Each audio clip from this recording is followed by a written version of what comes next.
for the announcement from our every Thursday. Every Thursday we will wear African to plan.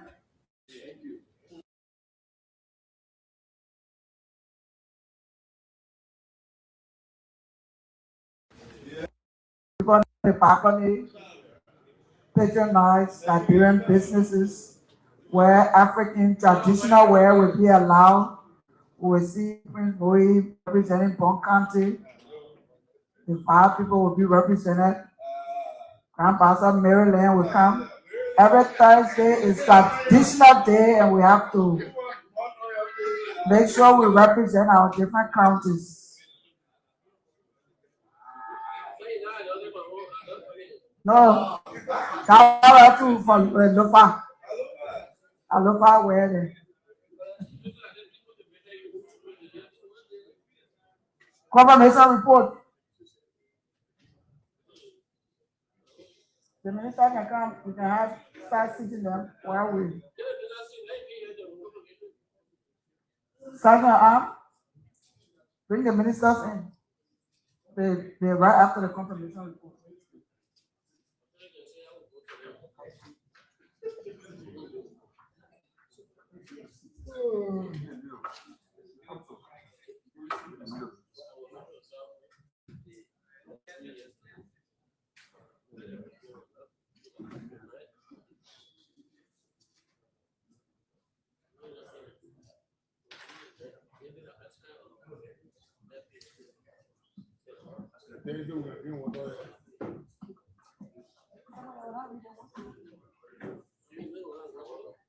Report from the Committee on Autonomous Commission Agencies on the confirmation of Honorable Dr. Ivan F. Commando, Chairperson.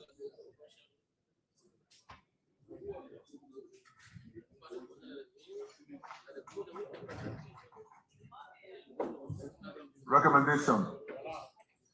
The Committee on Autonomous Commission Agencies, having examined the credentials of the nominee, coupled with his demonstrated abilities to respond to inquiries, supported by his conduct during the hearing, it is the considered opinion of the committee that Honorable Dr. Ivan F. Commando be confirmed to the position as mentioned above. Done this 29th day of January 2026 in committee room. Signed, members of autonomous commissions and agencies. Madam President, for example.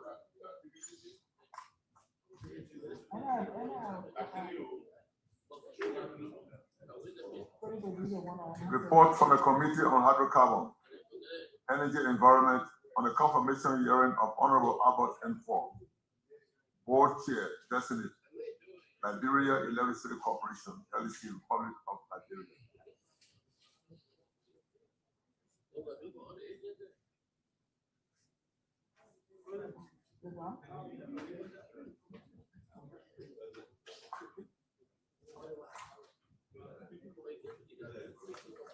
Senator Kokas, Senator Momusar. Committee's recommendation. Predicated upon the above mentioned, the committee therefore recommends to plenary that the nominee, Honorable Albert N. Ford, be confirmed as chair of the Board of Directors of Liberia Electricity Corporation, LLC, Republic of Liberia. Done in committee room on this 9th day of February 2026. Signed, members of the Committee on Hydrocarbon, Energy and Environment. Madam President, for example. The distinguished colleagues will vote on the confirmation from the Hydrocarbon and Energy Committee for Honorable Albert N. Ford, full chairman designate Liberia Electricity Corporation. Need a motion on that? No, it's not. Motion. Senator Jala.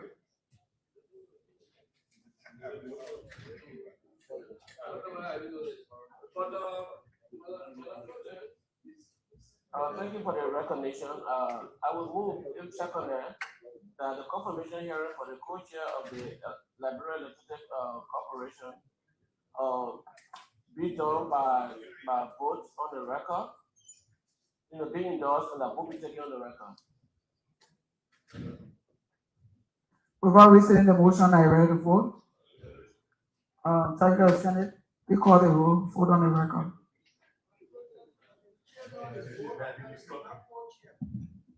All right, so corrected. Mr. Chairman of the board. Mansour County, Senator Sir Hadi Joseph. We are voting for the chairman of the board of LEC. Senator Ibrahim Dawes. Grand Bassa County, Senator Basil Guy Finley. Sando County, Senator Councilor Gussie S. Chie. Senator Crichton O. Duncan. Meridian County, Senator J. Blebo Brown. Senator James P. Barney. Grand Kitmount County, Senator Simeon Boyman Taylor. Senator Daba M. Fapla. Bon County, Senator Prince Kemon Moy. Senator Johnny K. Bay. Nimba County, Senator Nyandi Twine Jr. Senator Samuel G. Kuba. Grand Gila County, Senator Zoe Maria Plano. Senator Thomas Yaya Newman. Lofa County, Senator Councilor Joseph K. Jala. Senator Monty Saros. Bobby County, Senator Edwin Melvin Slow Jr. Senator Ellis Jennifer Tayo. Mike County, Senator Anthony Emmanuel James Nukwe. Senator Nathaniel F. McGill. Riverside County, Senator Wellington Javon Smith. Senator Bill Tietwawi. Grand Crew County, Senator Professor Abbott Tupache. Senator Nimility H. Batepwa. Ruaji County, Senator Jonathan Bocha Sugwe. Yes, yes. Senator Francis S. Dopu II. Bapudu County, Senator Boto County, and Senator Amara M. Cummings.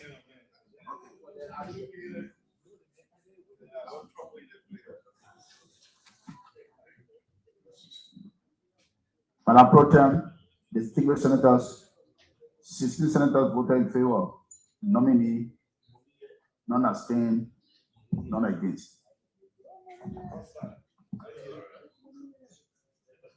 With that report, the Honorable Albert M. Ford is confirmed to the board as chairman of LEC. Secretary of Senate, please act accordingly. We'll hold the second confirmation hearing. It will be deferred. That is for 10 years.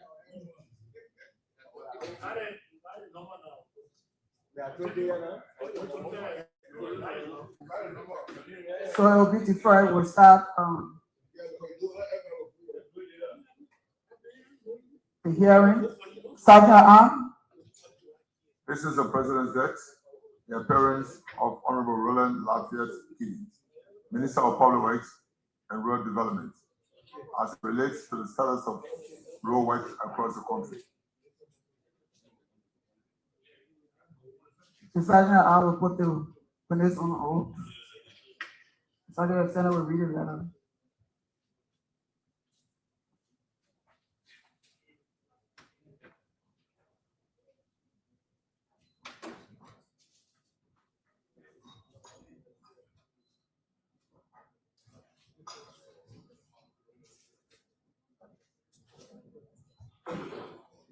If I say you call your name, you call your portfolio and repeat after it.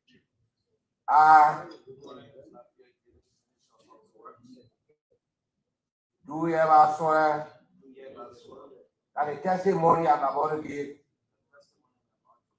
and to my recollections is the truth and nothing but the truth. So help me God.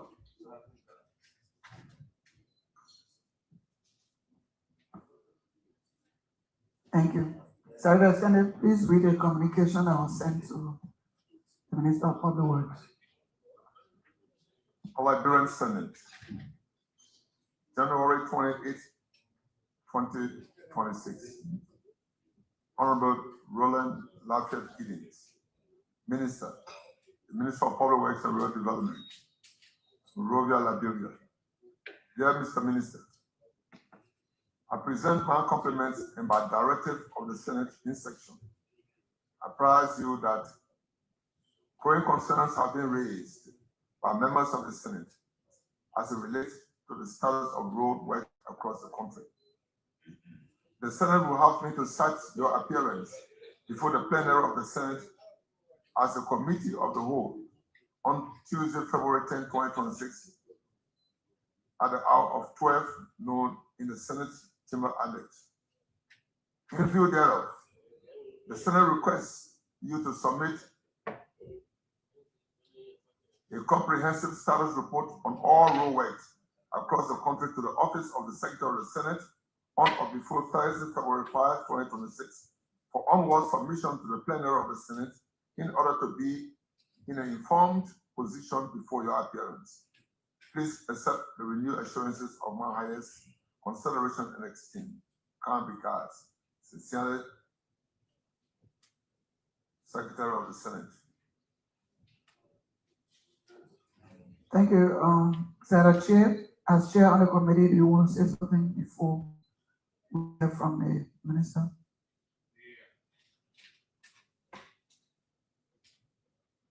We want to welcome the Minister once more and to thank him for his contribution to nation building. In addition to what was mentioned in the letter, and as an extension, we would like the minister to also give us information on the status of implementation of road concessions, especially the RI roads, done by East International, and the Western Liberia Road concession by Park Depot. We want to know the operational plan for the yellow machines. Yes. We want to know the current issues surrounding the National Road Fund. And Minister may want to give us information on the outcome of the recently held infrastructure conference. We want to know how many kilometers of roads that have been paved and how many unpaved. And we also need information on any planned instruments the minister that may require legislative enactment or approval. I think that's it, plus what was indicated in the letter. So thank you. But in addressing, if I saw your briefing, in addressing the zoning law and regulation on this implementation, we want to know your plans for resettlement of our citizens or compensation to them when necessary.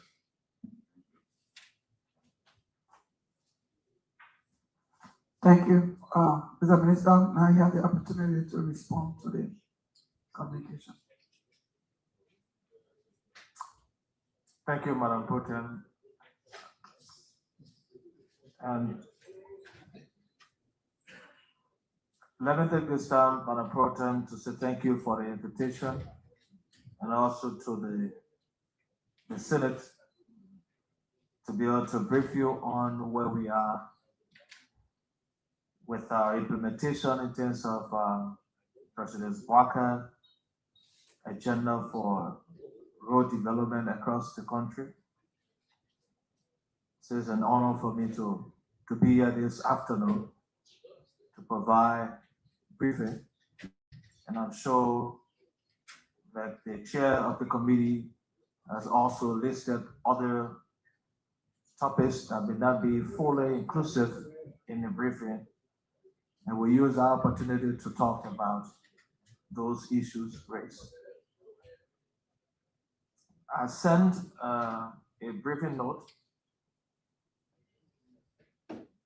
to the Senate, and it was shared, I'm sure, with all of you senators.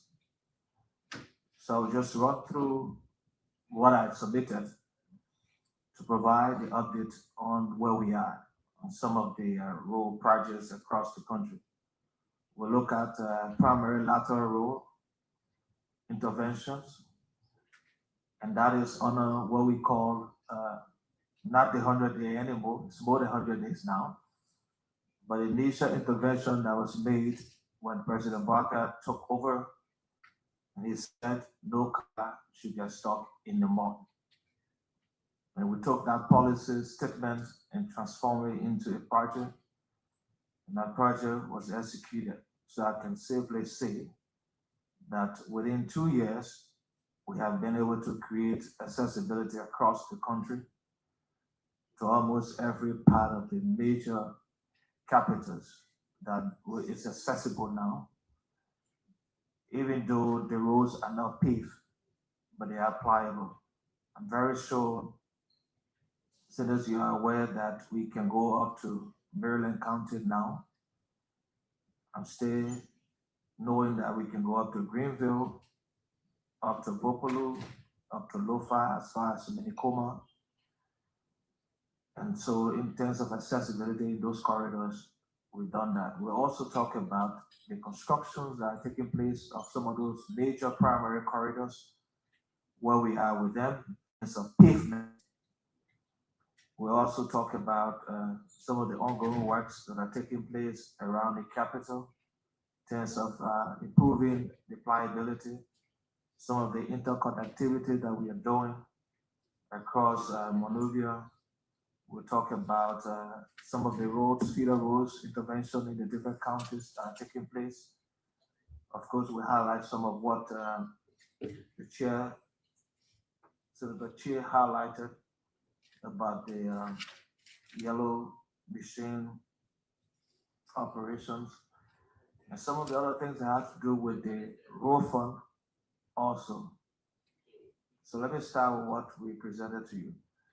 The first page talks about the primary lateral road intervention, and this is just update on the 786 kilometers of roads intervention that we did on what we call at the time the 100-day intervention. And I'm pleased to say those contracts have worked successfully. Some of them will be expiring in March.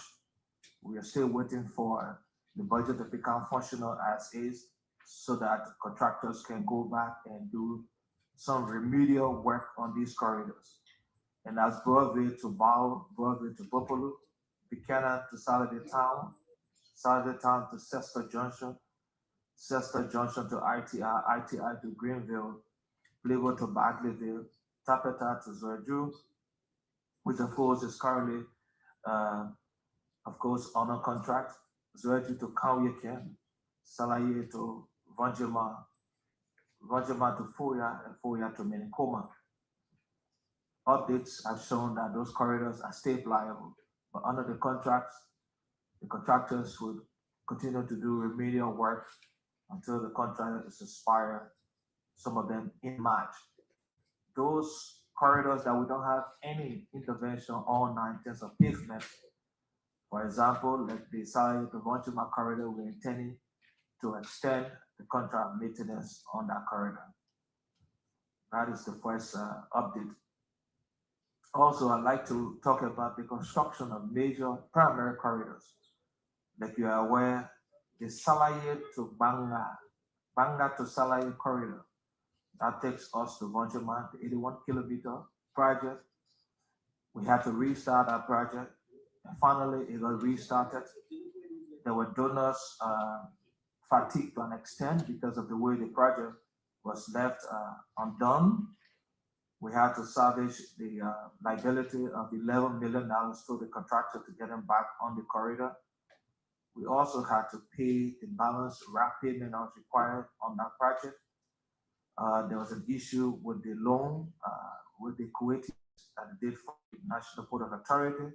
They have refused to disperse on that project. That was sorted out with the National Port of Authority. So I can safely say that project has started and it will be ended by March. By end of March, the Banga to Salaye project will be completed. We have the donors coming for us to dedicate that project.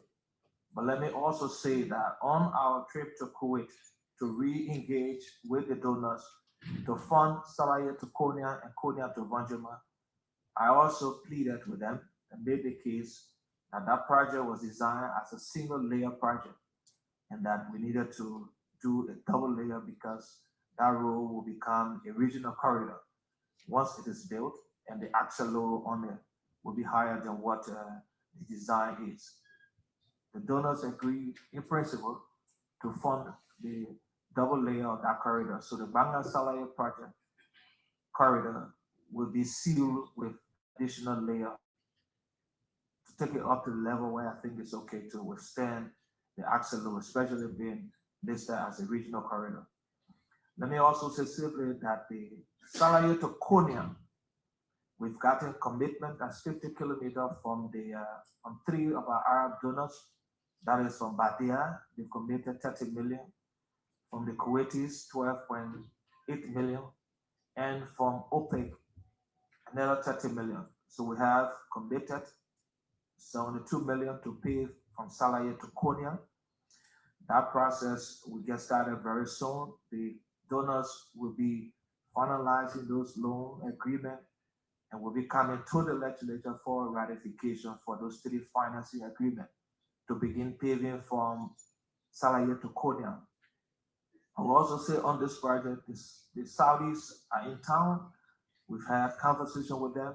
In principle, they are open to look at about 64 kilometers from Konya to Vanjima.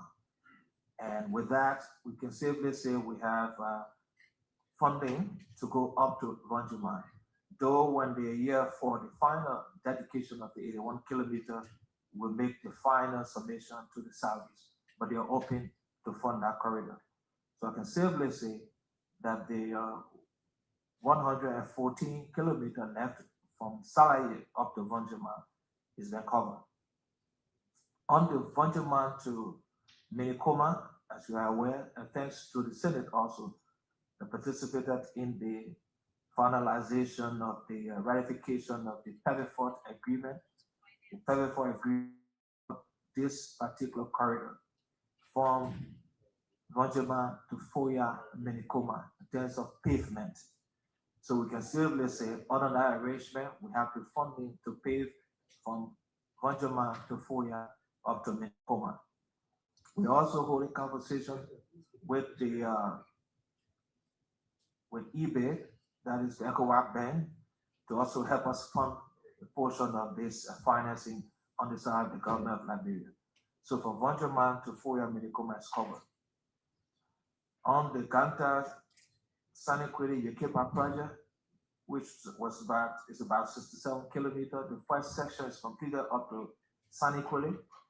ArcelorMittal have been doing maintenance on the corridor from Saniquili to Yekepa, which is the balance. There are 2 companies working on that corridor, Chico and SSF, and there's conversation with them for an agreement to reach for that section to be paved.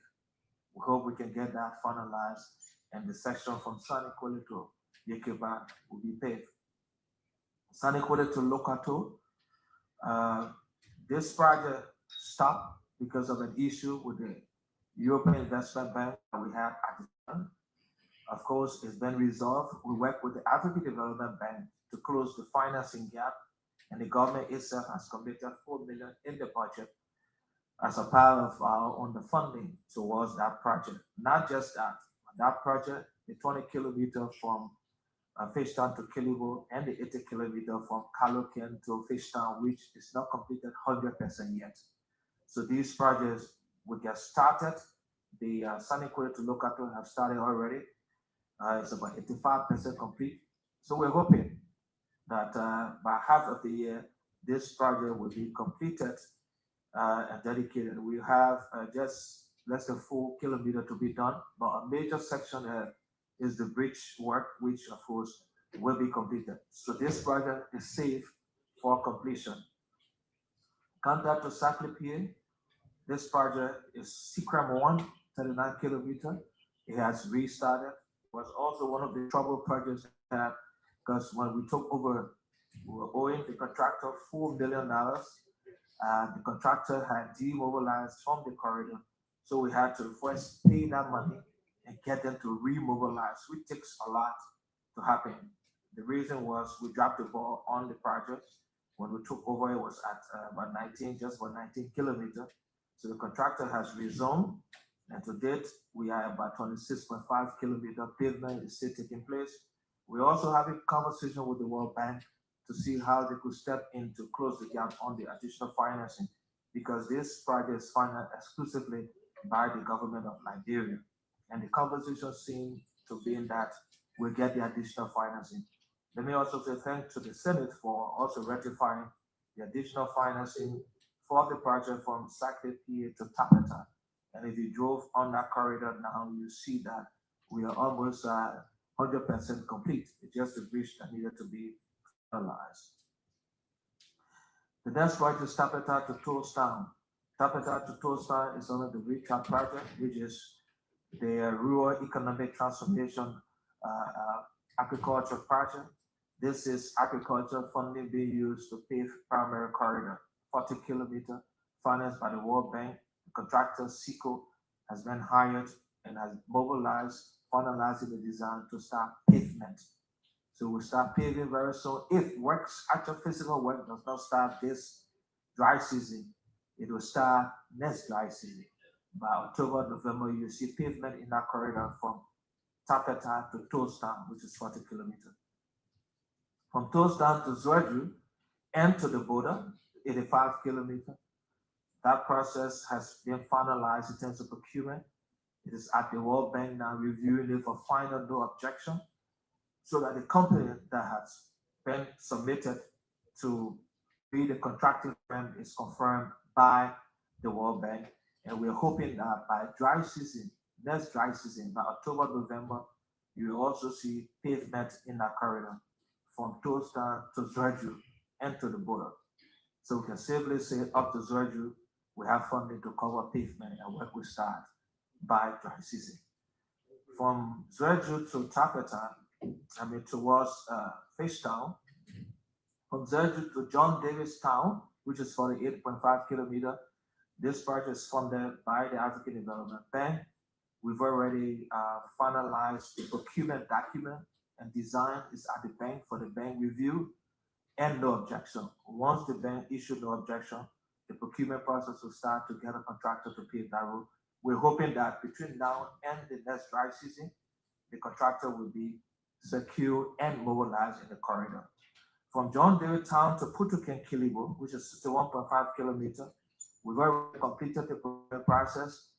Document for clarity and no objection is currently at the African Development Bank headquarters, and we're hoping that they come back to us with a no objection. So we can safely say that by next dry season of this year, October, November, you see 4 companies paving the road from Tapeta straight to Fishtown. And that will mean that the gap between Ganta or Tapeta and Fishtown will be closed by those 4 companies paving the road. So the first company will be on the 40 kilometer, which is SECO. There'll be a second company coming on the 85 kilometer. There'll be a second company on the 48.5, and the last company on the 61.5 kilometer. Kilibo to Fishtown, this is already 85% completed, but there's some remedial work that is being done now on that corridor. Bagleyville, Sashtown, 50 kilometers. This is financed by the Indian Asset Bank through eBay. The procurement process has been completed. A company has been hired. That company is pending mobilization to begin paving. That's part of the coastal highway. So it goes from Backleyville to Shasta, and then from Shasta Junction towards Cloning. It's 96 kilometers, but we have funding for the first 50 kilometers. Pavement will start towards Greenville. This project has already taken off in terms of the procurement. The contractor has been secured. We are hoping that the contractor can mobilize before the rain. If the contractor is unable to do so, we can see that the next dry season again, there will be another company paving the road this time from Backleyville to Shasta and towards Greenville. On the coastal highway from Buchanan to Chester Junction, let me also say that the African Development Bank has committed to finance this section. What they challenged the government to do was for us to do the feasibility studies. The studies is being finalized from Buchanan to Greenville. That's the first section. So that study will be finalized in a few weeks. We should be sending the first session from Buchanan to Chester Junction to the bank, and under the ADF 17 of the African Development Bank funding to Liberia projects, the final approval will be done to pave that road from the port of Buchanan, we included that piece there, to Chester Junction. So the African Development Bank is going to take care of that. From Chester Junction to Greenville, we have not gotten full commitment yet, but let me also announce that the EU has expressed interest to look into financing that together with the European Investment Bank and other funders that will be funded. And so because of that, I will be going to Brussels end of this month to present that at the investment forum to see if we can get additional financiers to fund this corridor that is from Chester Junction to Greenville. But we can say safely that there's some interest from the EU and the European Investment Bank to look at funding this corridor. So that's the coastal highway. There's a section about 48 kilometers from Greenville to Cronin that is still outstanding, and we're looking for funders to do that. So for the coastal highway, that 48 kilometer and the 75 kilometer from Backleyville to Pligo, those are the two pieces that we need to look to funders for. Of course, there have been interest expressed from private funders, and we're looking to see how we can get that. So that's the major we have for now. Gabriel Tucker Bridge to Freeport, 1.9 kilometer. The Japanese have committed to that. We're finalizing some of the issues they raised about resettlement. That is done. They've already concluded a procurement process ongoing. So we are hoping that before the rain, that corridor will start from the Gabriel Tucker Bridge to Freeport. That project will get started funded by the Japanese. From Freeport to St. Paul Bridge, which is 6.5 kilometers, MDMC is on that corridor.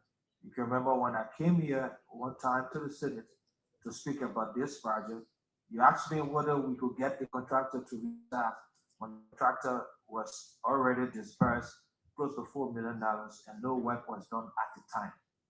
And I committed that this project would get started. The contractor would definitely get on the corridor and do the work. And I'm sure you can agree with me that that project is fast advanced. We're looking to get to St. Paul Bridge before the rain comes. I hope we can do that with the first layer. But now you can drive from Freeport up to Lokitan Junction. And when you go through that corridor now, you see that work continues up to Bowman Bridge. In fact, beyond Bowman Bridge, we're looking at towards the St. Paul Bridge. Douala is freely clear now, working with the mayor. We have worked in that corridor. It's clear, and the road is designed that there will be a barricade, a concrete barricade that will stop any cross within the section. There will be an overpass cross wall that you can even like a ramp also in the stairs that you can use a wheelbarrow to go up to prevent, the movement across that section from the market. So we won't have the situation with Douala Market becoming a congested place. Especially now, if you go, you can even see that the Samaria school that have never been seen for many years is been seen. In fact, the people could even pick their school now because of the clearance of that corridor. We will clear corridors where people see the right of way as a place to just construct anything.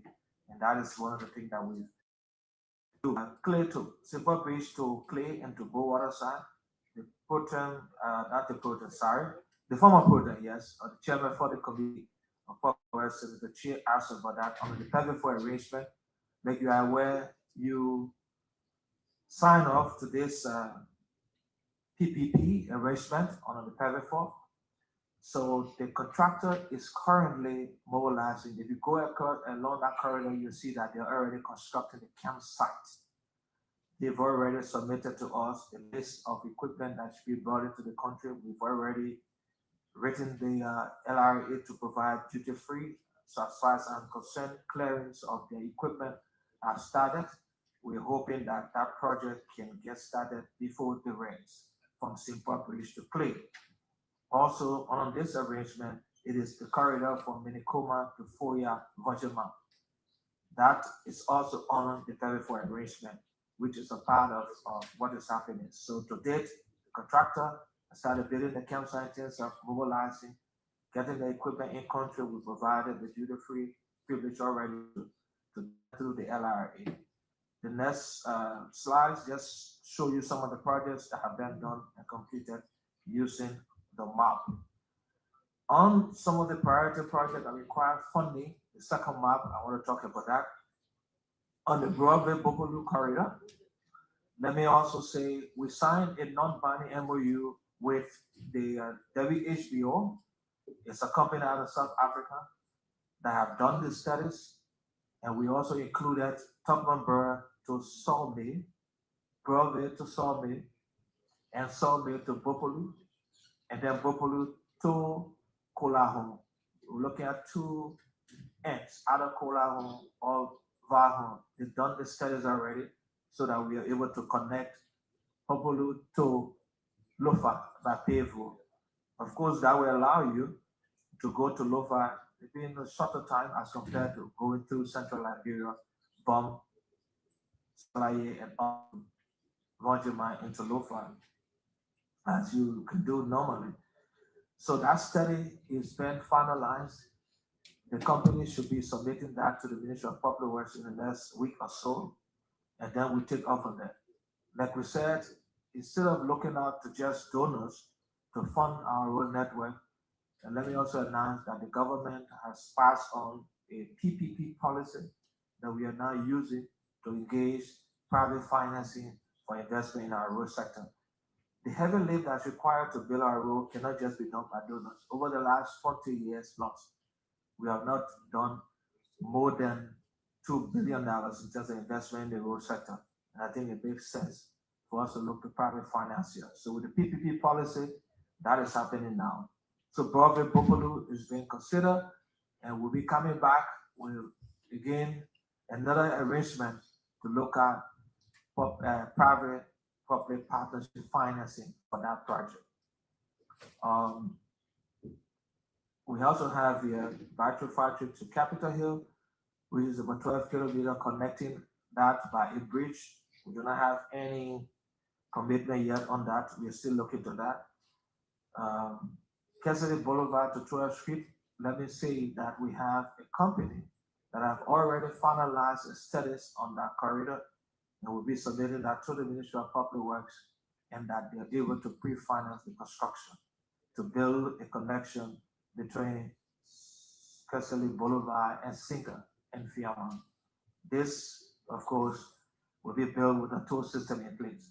We also note that the private arrangement between Bowater side, Simple Bridge to Clay, Tubman Bowater side, there will also be toll system. And let me announce that we got a support from the World Bank when I was there at the spring meeting 1 year ago to support us develop a toll policy. We have the consultant in country, and the toll policy is being developed now. Most of the corridors you see will begin putting toll system on those corridors. We built these roads, they've been used for many years, and I believe these roads will also give us some money. So some of the corridors will be installing toll system on that. The real light to Guinea border corridor will be one of the first one. And one of the reasons is from the arrangement that we made with financing the maintenance of that corridor, the government has been able over the last 12 years to finance the maintenance. We owe Chico and Seco about close to $60 million for maintenance on that corridor. It's a liability that the government carries now and cannot easily pay. So we're arranging, talking to the Ministry of Finance and also with the President office for us to do a concession that will allow them to put in a toll system and recover the liability we owe them over a period of time. The other corridor that I want to talk about quickly is the corridor that leaves for compound number 3 that goes to Bodota and goes to Bar and Nimba and Barasofa. This I call the WA corridor, and I call this the legacy project. And I hope that we are able to get that project started before we get to 2029 for election. The president has expressed interest in it. I believe this corridor is very critical economic-wise. A lot of potential within that corridor. We've expressed that, presented that to the World Bank on the Team King because they finance all the different corridors already, like the corridor up to Zerju. So they're looking at the new country partnership framework, and we presented that corridor to them. The thing is an interesting corridor because of the economic potential. It connects Grambassa to Bon and Grambassa to Nimba, which like a one. And of course, we are selling this corridor also to other private financiers. We have not done a study on it yet. We're hoping to do that to be able to fund this corridor. The next one I want to talk about is the corridor that connects Greenville to Grangeville, from Greenville City through the Sapo National Park to Barbostown. That corridor is far advanced.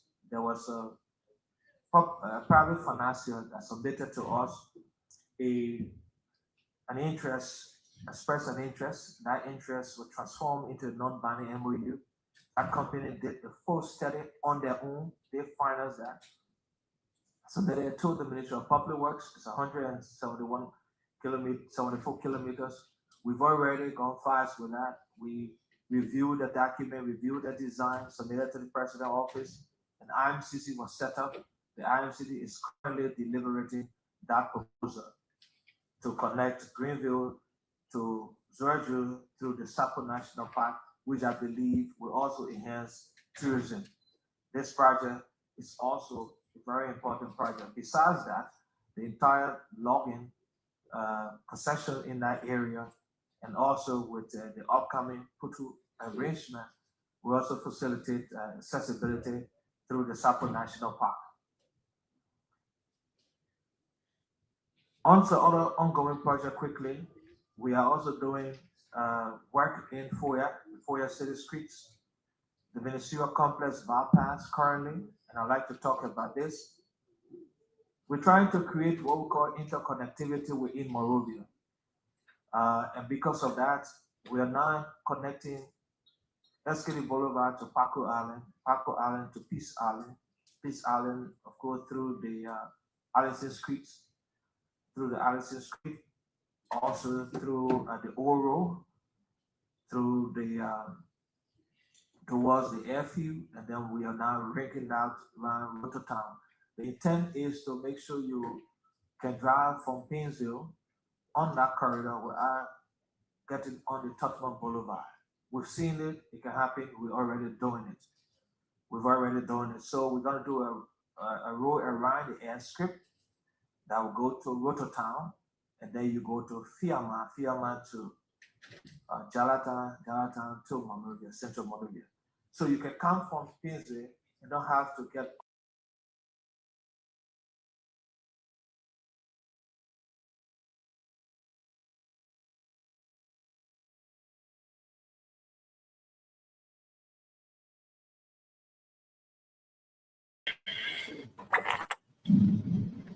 Howdy, yo.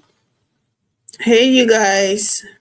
good afternoon, good evening, good morning, wherever you're watching from.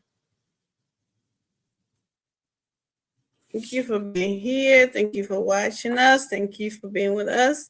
Please share the show. Please share and come back. Let's talk about the good, bad, ugly about Liberia.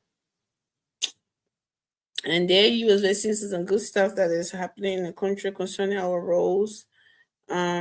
Roles. There's a long video anyways that the public work minister were trying to lay out what's in the pipeline and what is going on now for us to listen and for people to hear all of the, too much noise all over the place. It's always good to hear from the horse's mouth himself, right?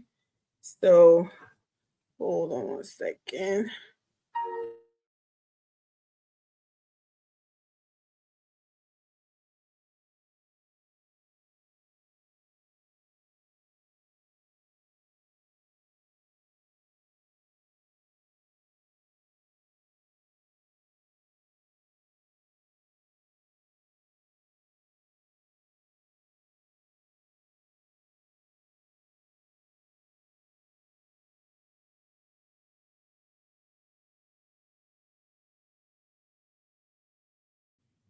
Sorry about that, guys. I'm trying to see if I can send the link here. Yeah, so we were watching there to see what the public work minister is talking about. And we got something to talk about bigger than that, a perfect key story in the country today where he has to talk about. We're going to talk about that and have everybody have their own little, perspective on that. And that's why we're here. Hold on, guys, 1 second. So about that, I'm trying to share the link.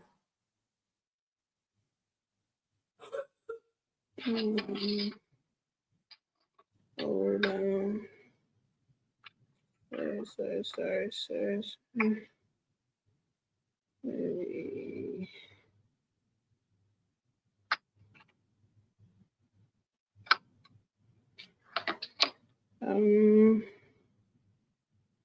a lot going on in Liberia.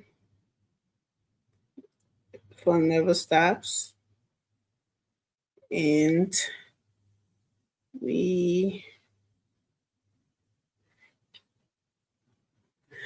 hold on, please.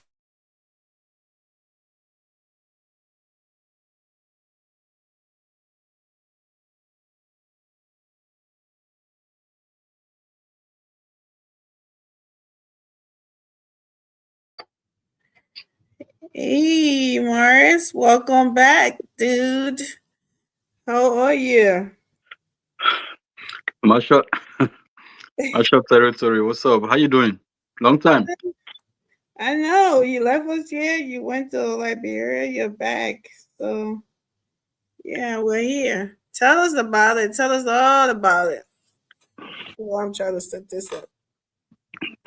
How was the country? How was your trip? How was your? I mean, tell us. You've been going back. Let's hear the difference. What happened this time around, and compare and contrast for us. I went to visit one of the best countries in the world. Okay, and where is that? Liberia, man. Oh, okay. Yeah, it's just one of the best country in the world. As far as I know. Maybe somebody will ask me, have you visited all the countries in the world? No. I don't think I have to before I make that judgment. I mean, you're just going to claim. Yeah, the country is there. Making little progress. There's a little difference as compared to a few years back. Even though some areas on the slow pace. But on the overall, it is better than what it was yesterday. You know, yeah, it is better than what it was yesterday. Okay. Yeah, the I believe. roads, the electricity is. I didn't suffer from heat because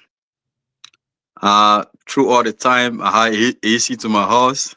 Mm-hmm. You know, unlike forest, even though I could afford the AC, but it was not available. Electricity wasn't available. So yeah, at least while I was there, when I go through the heat out there, when I come in the house, I put my AC on, can Mhm. sleep sound. You know, so I mean, there's a little difference. I could walk from Crown Hill all the way to Broad Street, all the way to Ashmore Street, Mhm. Cathedral, because of 1 o'clock, 2 o'clock. That couldn't happen, you know, and that all because Progress. electricity. You know, electricity is security, security is electricity. Yeah, the crime rate is kind of little. The crime rate has decreased. You know, it has decreased because of the drugs issue. You don't see Zogos standing up, jacking people's phone, jacking, harassing people in the night. You don't see that, you know. So there are a whole lot.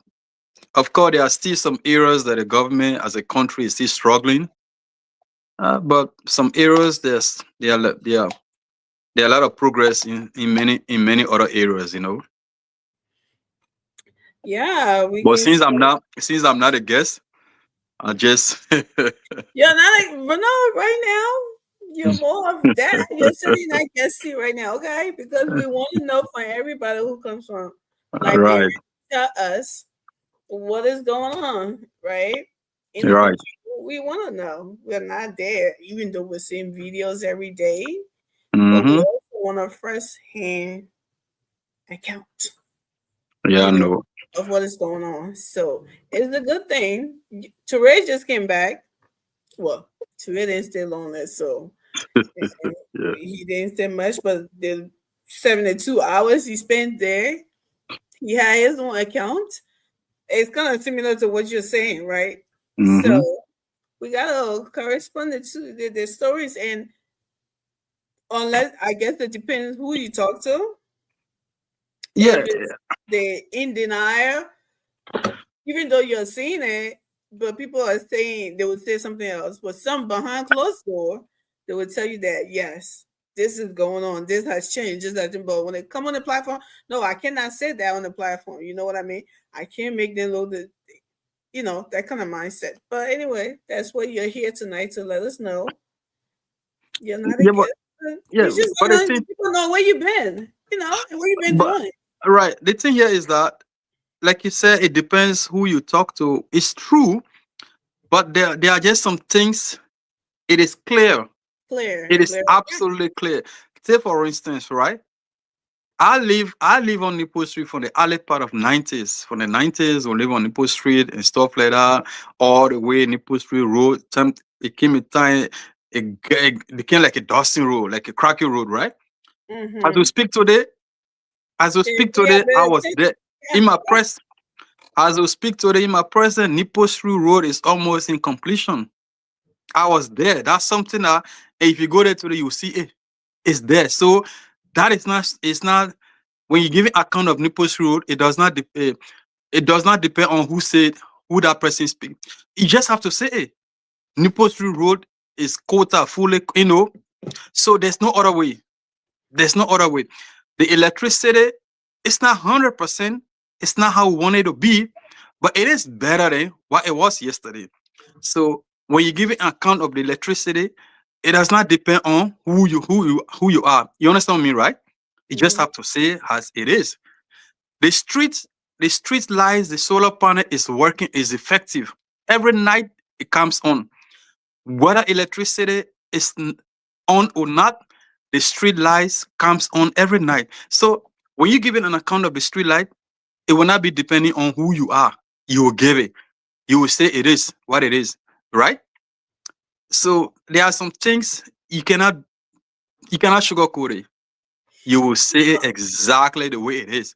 Whether you John Brown, whether you Peter Brown, whatever organization you represent, it does not matter, or you give, an account as the way it is. You know that I said that because people are in denial I know, I understand, I know. of the reality, so they just want to be like opposing to everything. Does that mean it's true? Do they believe it? No, they don't believe it, but they just want to put it out there. So that's why I said it depends who you talk to. Of course, we're seeing it here. We've seen everything. Like, I think I had some pictures of the rehabilitating of Newport Street, Benson Street, and other streets then too, and it's all done. So of course we see nothing, but people with dry face, the chicken leg that faces, will tell you that there's nothing doing it. Nothing has happened, So that's why I say it depends. You're right. It's shooting. Everybody's seeing it. It's glaring. But if you're speaking to people who are in denial, who are always playing politics, they will tell you, the opposite. So, but on tonight, y'all, is my girl, Marie. I don't know, Morris, if you remember Marie from Late Night Spoon. Yeah, but some of us left the Late Night Spoon before you guys could actually took over. Water in America running campaign. I don't know water. Right. Running campaign, and there's a lot been going on behind the scenes. A lot of people we've been trying to, people got stuff going on, life happening and stuff, and catching up. But tonight, Marie is here with us. Debut. Hey, Marie. She's in Liberia or she's here? No, Marie, she's here. Oh, okay. Business. Thank you. How you doing, Morris? Good to see you. Good to see you. It's good to be back. I mean, I don't know. I'm looking forward to the conversation tonight. But what I can say is that I've been away for a while and away from the entire politics of Liberia. That includes me not washing spoon to get updates of what's going on.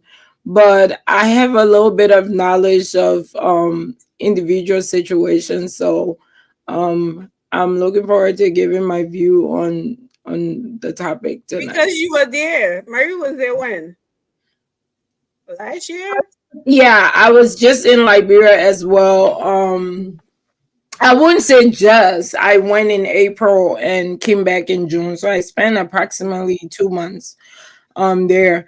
And based on my observation, they're doing good. The government is gradually getting there. I got the opportunity to go all the way to Cape Mount, and I went to B Mountain and all of those areas, and the road is much better than we saw when during the George Weah regime. And I'm telling you, I rode bike for 3 hours from Bonmai Bridge all the way to I think what they call it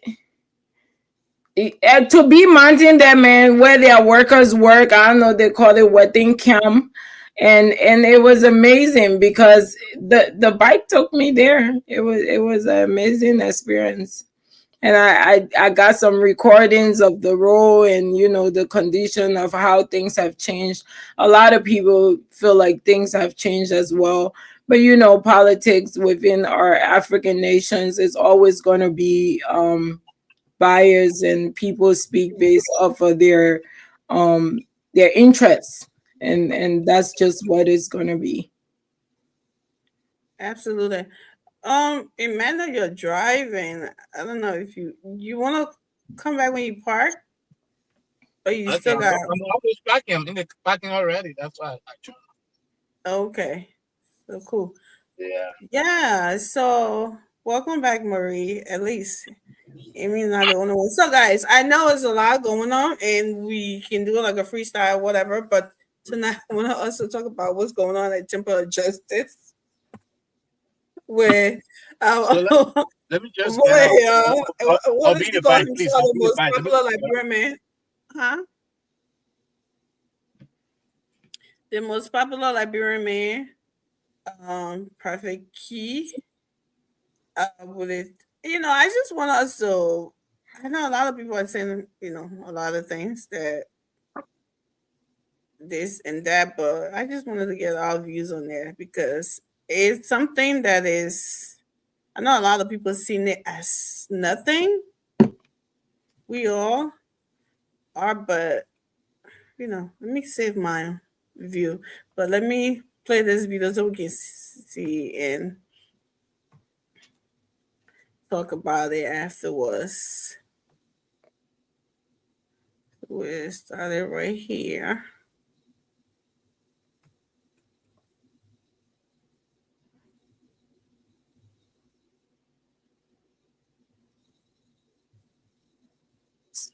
This could just be Prophet Key or Justin Opayenze making his way here on the grounds of the Temple of Justice. That's good. Okay, so this is the wife of Prophet Key. The prophet is saying words are meant to be used. And we still here at the Temple of Justice where we see. So Prophet Key is driving. You think your husband has committed no crime? Yeah. Are you optimistic that he's going to walk out a free man? Yeah, they're free men. They may not do nothing bad.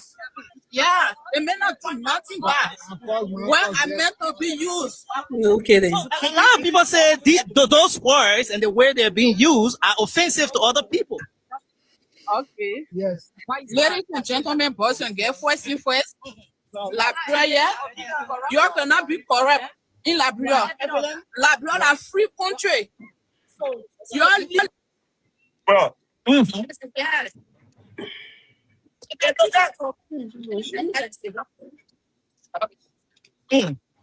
if some of those words were to be used on you, will you appreciate that? Thank you. All right.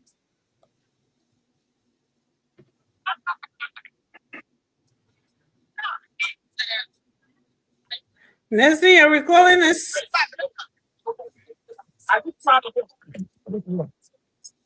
Man, sorry guys, but we all know what she's saying. That Nelson recording is jacked up. But there you have it. The wife of the prophet himself endorsed his way of talking and everything, and this is going to the Supreme Court, guys. Like, Prophet Key has been called to the Supreme Court because he had a contact with a Chief Justice, and he said something about him and his mother, so he's been called at the Supreme Court. Okay, I know now people are saying this is about the Chief Justice alone, but I just want to also give a view and talk on this, and with his wife and everything being involved in endorsing this. And I really wanted to get an answer that Nelson asked her, but I don't know why there's something that's kind of breaking up or something like that. I really did not get there's something on there. So yeah, how you doing, Suare? Welcome. So let's I'm good. Thank you. I can't wait to get in. I was just about to say it for my mama. You just said it because What's up, brother Marek? Welcome back, bro. Thank you, brother. Thank you. Good to see you. Yeah, Marie. You get lost for her. How you doing? I lost for your, but I lost for your phone. Exactly. So Marie, what Prophet Key said. But I'm not getting Marie. I'm getting all of you. But I don't know. You can't hear me? Did you block Suare or did you not? Sorry, you can't hear me? No, I'm not hearing you. Oh, right now? Yeah. We can hear Marie. Wow. Yeah, Marie, you can hear her, right? I can hear you guys. I can hear Marie. I can hear Maurice. Let me go out. Yeah, she can hear you. But let's start with you, Marie. What the whole thing about the Prophet Key story here? What's going on? What is your thought on this? Amy, we have a country where we normalize almost everything, every bad thing in the country, and to the point where we even think it is right and it should always be right, and it should always be like that. It should not change. right? We have a country where when I went to Liberia, I had so much experience to the point that sometimes I get so angry. They will look in your face and say, but Liberia. So I'm like, so what? Liberia will not change? So the country probably will not change? Things will just be like that? So we have a country where people even think it is a right for somebody to insult you. Are the person right? They consider that to be freedom of speech. There are people that are making an argument. Oh yeah, they may get the right to insult anybody. You hear the lady talking about words are meant to be used, something that crack. People feel it's somebody right to just insult you anyhow. That's the right. Because it is strange. This has never been happening in the country before. We don't take actions. We don't do nothing about it. So it seems like it also like part of our constitution that we're supposed to do it. Cursing is part of our constitution. That's the reason you see we're making all this argument. Look, I'm not sure there is any specific law that says somebody can go to jail because of cursing somebody. I'm not sure there's any specific law to that. But at the same time, there are also laws that similar to that when you insult somebody. If as a matter of fact, nobody got the right to insult anybody. Nobody has the right to insult anybody. So the argument they're making is that there's no law that says you can't insult somebody. No, there is a law. There's a law that is like what Prophet Key doing. There's a law in a country. Public disorder. Prophet Key can be arrested. And the argument that because Prophet Key has been insulting everybody in the country does not make it right. Prophet Key or any other person does not have the right to just wake up and just insult anybody. People making the argument, oh, the man insult everybody in the country, so what? If the man insult everybody in the country and somebody, if I morally decide to take action against Prophet Key, what's wrong with that? We have a country where people can just bully. Insulting somebody you bullying that person. And that is a crime. Bullying is a crime.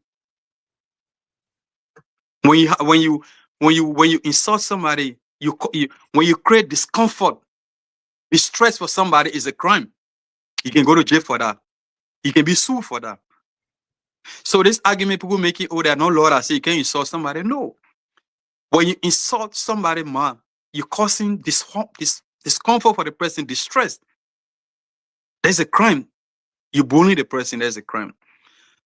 Because you see, the law depends on who interprets the law. Say, for instance, we all can got one father. Somebody insult my father. Maybe the father gets 10 children. Somebody can say, you know what? It's okay. That coin I just cursing. I could say, you know what happened? No. I will not let you go free. That man gonna ready to insult my pa.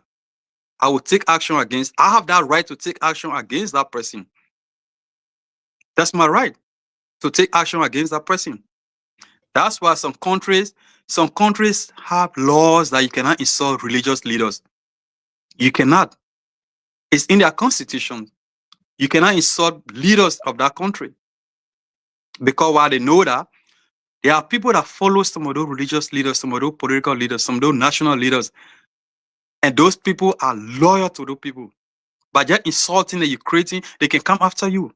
So there are laws. Thank you. There are laws. Before I give it to you, Amy, I remember one time, if anybody know the Never Die Church, something like that, where they say Never Die Church. The law in the country is that freedom of worship. Anybody can worship the way they want to worship. Fine. So in that case, the government could not do anything. But again, there's a law in Liberia that instead, man can love to son, father can love to daughter. And this church says, no pa, no man, no sister, no brother. No so way. The government, Never Die Church. So the government was able to use that part of the law to get rid of that whole Never Die Church thing. So the whole thing about the cursing thing, like I said, it depends who interpret the law. If you sit down on show and curse somebody man whole day, if that you're cursing, that person considered to be bullying, to be harassing, to cause discomfort for that person can take you to the law. Thank you, I Mark. gave it back to you, Bill. Maybe I'll come back, but I mean, I will just stop here for now. Yeah, so Marie, the more in tradition or whatever aspect of the whole thing, I know, even though people back then growing up, you and I don't know that before the war, but after the war, still growing up, people like we still have that sense of decency, right? In the country, and people respecting females, especially the older person when you're talking and you see certain people standing around you, children would be afraid to say certain things. I mean, I know people are saying freedom of speech, but does that mean we should lose our tradition, our, sense of decency or morality? I mean, just help me out here because I don't know if it may not just be Perfect Key, but maybe these are some of the places that you start from. Thank you, Ami. I have quite a couple different views to the entire situation. I first I heard you say something about Prophet Key's wife being involved, and how does she feel about it being a female herself? And I just think it goes to what was interpreted as love is blind. A lot of us accept things in relationships that we would tell our friend, oh, if that me, I won't accept that, but they are accepting worse than that because why? They're blind to their love that they're in. So it's unfortunate that as a female who should have decency, like you said, she accept those things. She have accepted him for who he is. So I don't blame her. That's the situation she found herself in love, quite frankly, and I wouldn't find myself in that situation. But when you say decency, as a UPist, I proudly I would say that decency shouldn't be selective. You understand what I'm saying? I remember this same Prophet Key abused Giuliani. This same Prophet Key abused George Weah multiple times. And this government that we have right now came and defended Prophet Key against Giuliani and said that Jeremy Pierre, the information minister, came that day on air and said that there is a law called the Camara law that allows you to have freedom of speech. He said, and I quote, Prophet Key can even cause Joseph Boakai ma and pa, and Joseph Boakai cannot do anything about it. So Giuliani had no right to take action against Prophet Key for his words that he used towards her. So that's what I'm saying. Decency shouldn't be selective.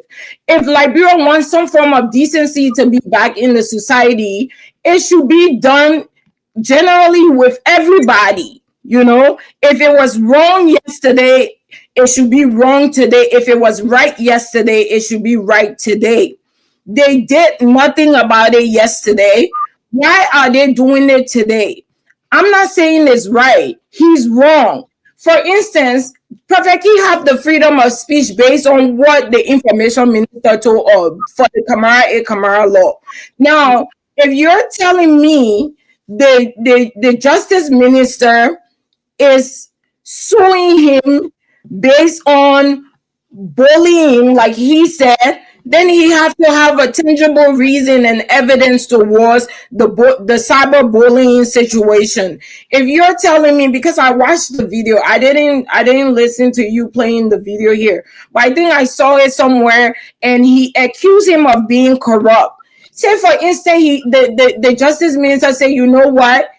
He accused me of being corrupt, and that is, taking away the decency. And I feel like I want to sue him for that so he can show evidence of me being corrupt. Then, yeah, that makes sense. You can sue the person for that. You can invite them to the court for that and say, you know what? This person is accusing me of something that I'm not in public. So they have, they have the need to prove that. But when it comes to the abusive languages, it was okay with UP yesterday. It was just yesterday that it was okay. It's just, I'm not saying it's okay that they caused the justice mother, but his mother is only one mother. You remember, do you know how many females went to their courthouse? Yeah. Stood there for Giuliani as women of Liberia who wanted decency to their name. And they said they were standing for her and they were standing for the women of Liberia. And Unity Party did nothing about it. They felt like it was okay because he had freedom of speech and he had the right to say whatever he wanted. It shouldn't be. Marie, why I agree with you, right? It shouldn't be selective. I agree with you, but should in case of what we're saying, we have a government in place, right? And we have a chief justice, we have a justice ministry, right? It's not a party that's supposed to do something. It's supposed to be the justice minister that and sort of people who bring prosecution and something like that. Let's agree. It's not supposed to be selective. I agree with that. But should in case they didn't do something the last time and they realize it's getting out of control because they didn't do anything. So we should just let it be like that because nothing was done from the beginning. It shouldn't be put under control now or if they wanted to. But I mean, that's why I specified the reason why they did not do anything. The reason why they did not do anything because they said there was a law in place and it was quoted by the information minister that allowed Prophet Key to have freedom of speech to say such words. And the Jeremy Pierre even said that he was even allowed to cross Joseph Boakai mind and whatever. If he caused the president, nothing can be done about it. So what more of the justice? That's what I'm saying. The justice can come up and say, you know what? I'm suing this man because he denigrating my character. He's saying that I'm doing things, I'm corrupt, because all I heard him say, well, the man this, he corrupt, he so say, Prophet Key say it. So if you are saying, Prophet Key say it, that means you have proof. So I will invite you to court for defamation of character, and then you are going to prove what you're saying. But if there was a law given before that makes something okay, that law is not going away. It's still there. So it's not going to make any difference. Thank you. So, Emmanuel, welcome. How you doing? So, Thank you. Can you hear me? yeah. So, Emmanuel, freedom of speech in our country. I don't know what freedom of speech got interpreted as insulting people. Do you think we are interpreting the whole freedom of speech thing wrongly, or people, like Marie said, people are being selective? If it's something that floats your boat, then you think it's okay, and something, or should they really interpret what it is that they are saying you are free to say, to someone, and is the insults or whatever? Are those consider freedom of speech as well? Because that's what we keep hearing. Words are meant to be used for freedom of speech. They all flip-flop flow. So should we define freedom of speech in our country? Because was there not any freedom of speech back then when we had decency in our country, when people were being respected, women or anybody, older people were being respected? Was there no freedom of speech then? Thank you. Thank you so much. I want to say hello to everyone. Says Keta. Mr. Murray, you don't put your last name, man. I'm Murray, your first name. We call you Mr. Morris. That is sounding funny. Says Amy, thank you. It's good having you. I've been away for a while. The freedom of speech in Liberia is like the right to carry a gun in America. You can carry a gun. When you misuse the gun, you can get in trouble for misusing the gun. That's how the freedom of speech in Liberia is. Okay. You have the right to say anything, but you can be held in contempt. You're responsible. Okay. You can be sued civilly. And that's the responsibility that comes with the freedom of speech. So if you insult the lawmaker and reach the point where the lawmaker feel you can be held in contempt, yes, you can be held in contempt. So the freedom of speech it's not protecting you against contempt contempt charges. So the Supreme Court can hold you in contempt for insulting. The House of Representatives can hold you in contempt for insulting. The executive can sue you civilly for insulting. It is not a criminal act, but it comes with responsibility. So it depends on what position you are taking. Judy Andy case, she took it criminally, but what made her to lose the case? Has she taken it into a civil account? Yeah, I remember hearing that. Yeah, if she had taken it into a civil account, Prophet Q are being held because it's civil, and the law will protect her. You know, but you can't charge him criminally to say because you insulted me, so that criminal act, then you lost the case. But you can be held in contempt. What the Justice Minister, the High Court Chief Justice is saying. Decency is something that we need to support, and that's why we need to sue people when they insult us civilly.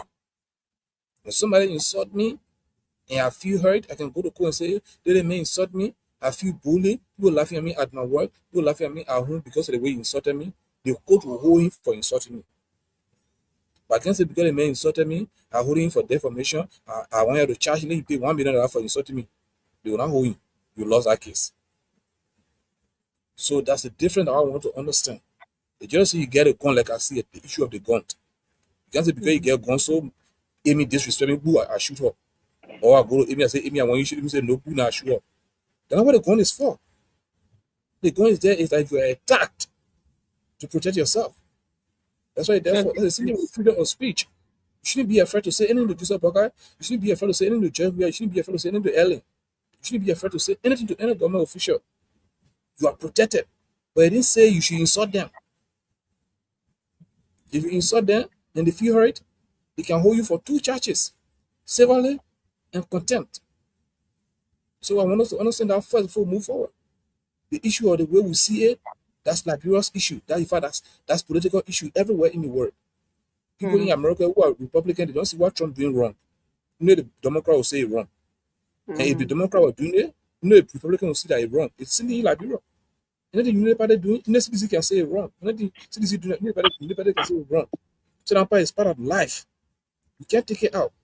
But for this case, he can be held in contempt if the Chief Justice feel is contemptuous, and that only the court can decide what contempt is. The single legislature can decide what contempt is.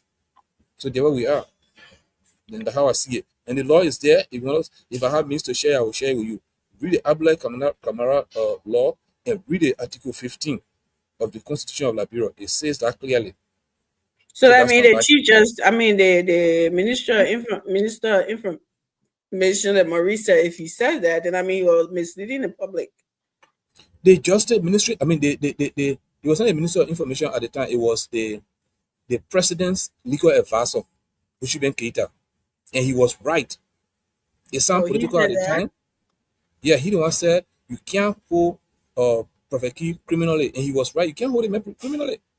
And for me, I was vexed, I was angry. Oh, they put interfering with the court. But he was right.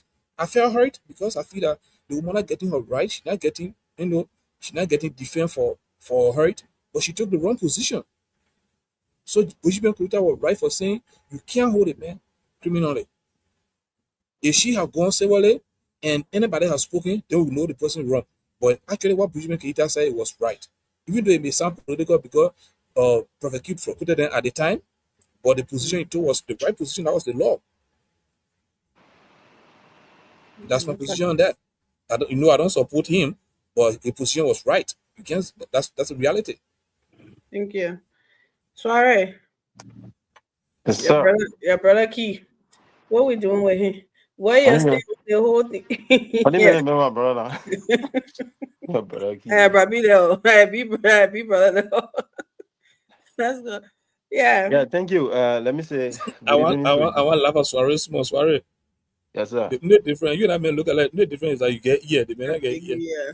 That's it. I know, right? What's up? Let me say good evening to you, Marie.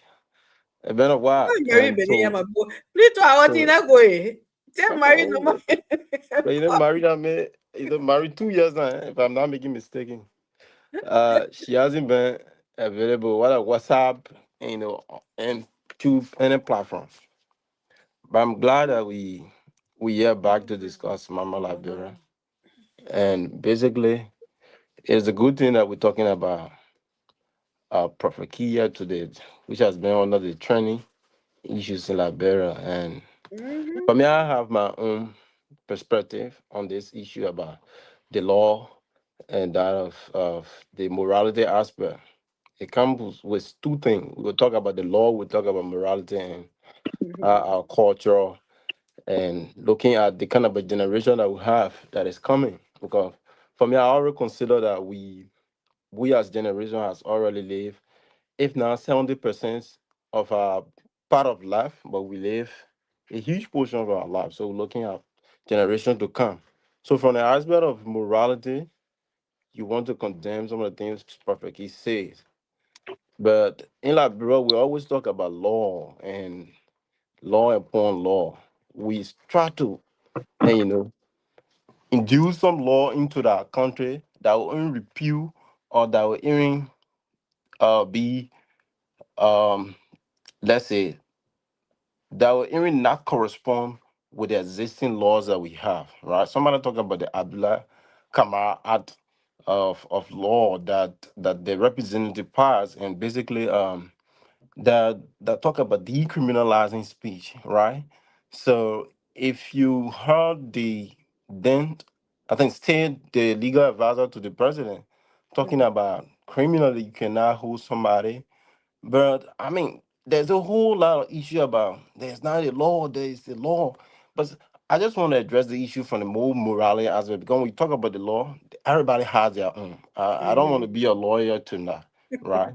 There's a society that we have that is very, very gullible, that is very, very contaminated, vulnerable when it comes to people, being people getting as used to certain things. And like somebody said here tonight, it has been a culture, norms in our country where cousin Prophet Key might be one person who people listen to. He's very brutal in his own.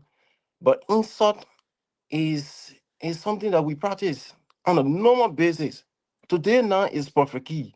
But go on Facebook and see how many people post positive things about what are the country or what are things that people should learn from. Right? Today we're discussing Prophet Key, but go look at our contents in Liberia on social media. Evaluate how many percentages of good things we post about about ourselves, or things that will be very educative. Right? We just discussing Prophet Key. We condemn all of us sitting here. We condemn Prophet Key, but we have our own behavior when it comes to society transformation in that direction. So for me, I will continue to condemn.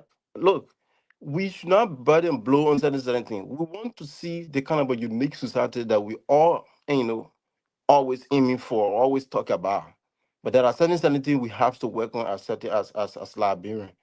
Prophet Key, like I said, I don't want to address the thing because there's a lot of law here. You talk about the penal code, you talk about the Abdullah command, everything just contradicting one another, and like Turo always say, it's convoluted in a funny manner where you cannot come to a logical conclusion and say, oh, this is condemnable when it comes to the law side, right? And even when you go to the Constitution again, the Constitution gives people certain rights. And at the end of the day, you talk about, oh, the Constitution is the supreme law. If the Constitution is supreme law and it oversees every law in our country, then I think Prophet Key is on a trend of doing what is positive, as per what I've been reading from the Constitution, right? So there So are what other does the laws. Constitution say about that? Insulting people, abusing other people. Can you comment in? What does the Constitution say about that? About insulting and abusing other people? Oh, basically, when the Constitution talk about free speech, and in addition, you have laws that back free speech, decriminalizing speech as well. Then it give individuals the right to say what they want to say. Because then the Constitution says if you give a certain free speech, it's come with responsibility, right? You have limit. But when you have a law again that's come to back that particular aspect of the limitations of the law of the Constitution, then I mean we are to where we are today, right? And basically I want us to go back to the citation or the invitation that talk about that invite Prophet Key. What is the pacifist aspect that he was invited for? It's a containment code for what? Is this to insult the chief judge's murder, or it is because he says certain thing against the chief judge and that of the code that doesn't make sense, or that he doesn't have certain evidence for, right? So those are things that I really want us to look at, because when I listen to the chief justice, he mostly talk about the issue about insult on his mother. But come on, Mr. Chief Justice, let's be serious in a country here. Like I said, from the morality aspect, we will not sit on the platform to encourage anybody to insult anybody. But again, we have serious issue in our country to deal with. We have a lot of land cases about it. We have a lot of issues that talk about corruption that is derailing our country. Let's give attention to some of these things. Not to be making one person relevant. At the end of the day, we go nowhere with the issue. Prophet Q will come back and insult. Thank you. Yeah, thank you, Suarez. So I think the thing about the free speech is people are getting it too mixed up. With free speech, meaning you can insult somebody. I mean, how about freedom to express yourself on how you feel about what they're doing to you, on how things are going in the country? Must it be, demeaning?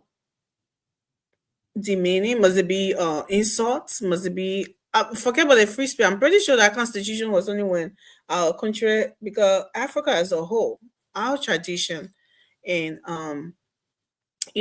land or continent is more of a, I know the social media has polluted it a lot, and that's where we are now. But those laws were made when the country was being, moving in that direction: decency, respecting elders, respecting females, respecting everybody for that matters.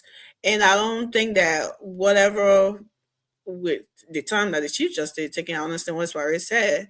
We do have a lot of cases that we want to see being prosecuted, and they're not doing it. They're taking that, well, I don't know if the Supreme Court is the one that's supposed to do that, but I think it's the lower court, from the lower court before it reaches to the Supreme Court. But nevertheless, we have all of those things in the country, but we also had decency. We also had, and like you said, Suarez, look on the Facebook. It's not just Prophet Key alone. But those are the people that these young kids are looking at today. These are the people that they're doing it. Seems like, look at females. We're sitting here and talking about respecting females. Look at how females sit on social media and talk about themselves, talk about other people, talk about all of their colleagues and stuff that they don't agree with. So all of those things need to be in the name of, I am an American. I said in America, or whatever they're something that they're coming from the villages, but the best thing they know how to do in America is the negative thing, not the positive things that you're supposed to learn from here and take back to your country, but the negative things, that's what they think they're supposed to take from America and carry back home, or to show to the people who are back home, to show that they're in America, which is very wrong. And most of the people who sit there and doing all of those things, they support this Prophet Key man that we're talking about. They support him. Look at the people that went to the court today talking about they supporting Prophet Key. For what? What are you supporting? So it's and I think that not just Prophet Key, these things need to be, people need to start holding people accountable to restore some kind of decency in that country. That's what needs to start happening, because it's really, really, really, really disgusting. Like what you will hear little kids, like when you hear people at accounts, like when you're talking to little kids nowadays, they say the things, the stuff that they're taking out of their mouths, or those things that they hear on suddenly your mind this, it doesn't, so because that's what it's sitting on the social media looking at. And then somebody saying that words are meant to, words are meant to be used. Use it on your wife, use it on your mother, use it on your daughter, use it on your family. But not on everybody else's, family. Then yourself, words are meant to be used. You can express yourself unless you don't have any other vocabulary. There are a lot of words there that ain't got nothing to do with Montes. A lot that is there. That if you can't use those words, but you want to use something that is, denigrating and something to other people and people, yeah, I think that the timing of taking time and all of that and taking all of the resources and doing all the giving him all of those lies is stupid. But I think this guy needs to, there's something they have to do to start him and whoever does it in the country. Those so-called American ones that are sitting on Facebook, when they go, they can be here and do it, but when they go down there and start to do it, everybody needs to be held accountable. Some kind of decency. That's what I think about the whole thing. I don't think that it's okay that he continued to do that, and not just him. So-called lawmakers and some of us supported those lawmakers and too to be represented in today. They're speaking of the Yage Koluba, you know, the way they stand there and they're the ones supposed to be leaders then today that stand there and just say those things out of their mouth as it's just something that, you know, which is disturbing, but they're where we are today. But Mars, I know you said you wanted to say something after that if you come in. But Yeah, you see, look, like I said from the onset of my talk, right? If we continue on this path as people, our country will not go anywhere, because it happened yesterday and it happened this and it happened that. The country will not go anywhere. Whether Liberia, look, the country has a constitution, but the constitution is not, it's not the only law in the country. We are not lawyers, but we all know that there are many other laws in the country are laws. You can be whole by those laws. The only thing is that no law supersedes the constitution. Meaning, if the constitution says nobody should kill, there's no law in the country that's supposed to say somebody should kill. But there are other laws, not only the constitutions. That's why even when something happens in your organization where you go, the court will ask you, what are the laws that you guys that governing your, that guiding your? It is based on that law that will hold you. They say, oh no, the way you remove the man, your law said that's not how the man is supposed to be removed. Y'all go back and fix it. So there are many laws, right? We have a country that says you can't even bully somebody. You cannot create, a condition where the person will be distressed, like the brother Emmanuel was saying. The person have to be distressed. If you create a condition, the person can be charged. And the Camara thing was not to say just give people the freedom to just curse anybody or to just say anybody. No, that's not the intent. The Camara was something like merely for the media. Where the people that the journalists, the media, that law was merely for the media people. When they say something, you can't decriminalize something like that. It's not law that say just wake and cost anybody. And there's no freedom, there's no absolute freedom anywhere in the world. That's why the law say you have your right to speak, to say what you want to say, but you are held accountable for what you say. It been happening, yes. So should it continue happening until that kingdom come? No. The country must take a side. The country must move on. There are a lot of things that we can discuss, but we can't leave everything to say, oh, because the country, this is not important. No. There are even laws that says the media, you cannot sit on the radio and cause and say things. There are certain things you cannot say on the radio. We have those laws because why? It's not good for the listening audience. There are things that you can't just say. Immoral. We have moral laws in the country. Moral decency. Those are laws. He can be held accountable. So the idea that Prophet King be causing, he been causing all around, so Prophet King should continue causing until that kingdom come, then the country itself will not go nowhere. There are some countries that got laws that you cannot insult leaders. You can't insult religious leaders. You can't say this. You can't say that. And we have those same laws in the country. So my argument here is that as a country, we should bring back those decency in the country, those moral decency, we should bring them in the country. Who is Prophet Kido just because in 24/7? No. We must take it from the point. This is the same thing people say, oh, that the man alone has steal, other people been stealing, so what? So everybody should continue stealing? No. We have to move somewhere. We have to move as a country. Because it been happening yesterday, so we should normalize it continuously. No. Then we don't have a country. Absolutely. So I know you guys was in here when we talk about, if anybody want to chip in on anything again, but I was gonna move on to kind of like we talk about the the demolitions, a lot of things going on, and I know a lot of you guys wasn't here, so we don't have any topic. If you wanted to chip in from that, we've seen a lot of people, being displaced, and they are blaming government and even from the province something. So you guys, we all talking about, maybe we should start from Mary. Mary, the whole idea that we all sat in campaign for. We want to see change in Liberia.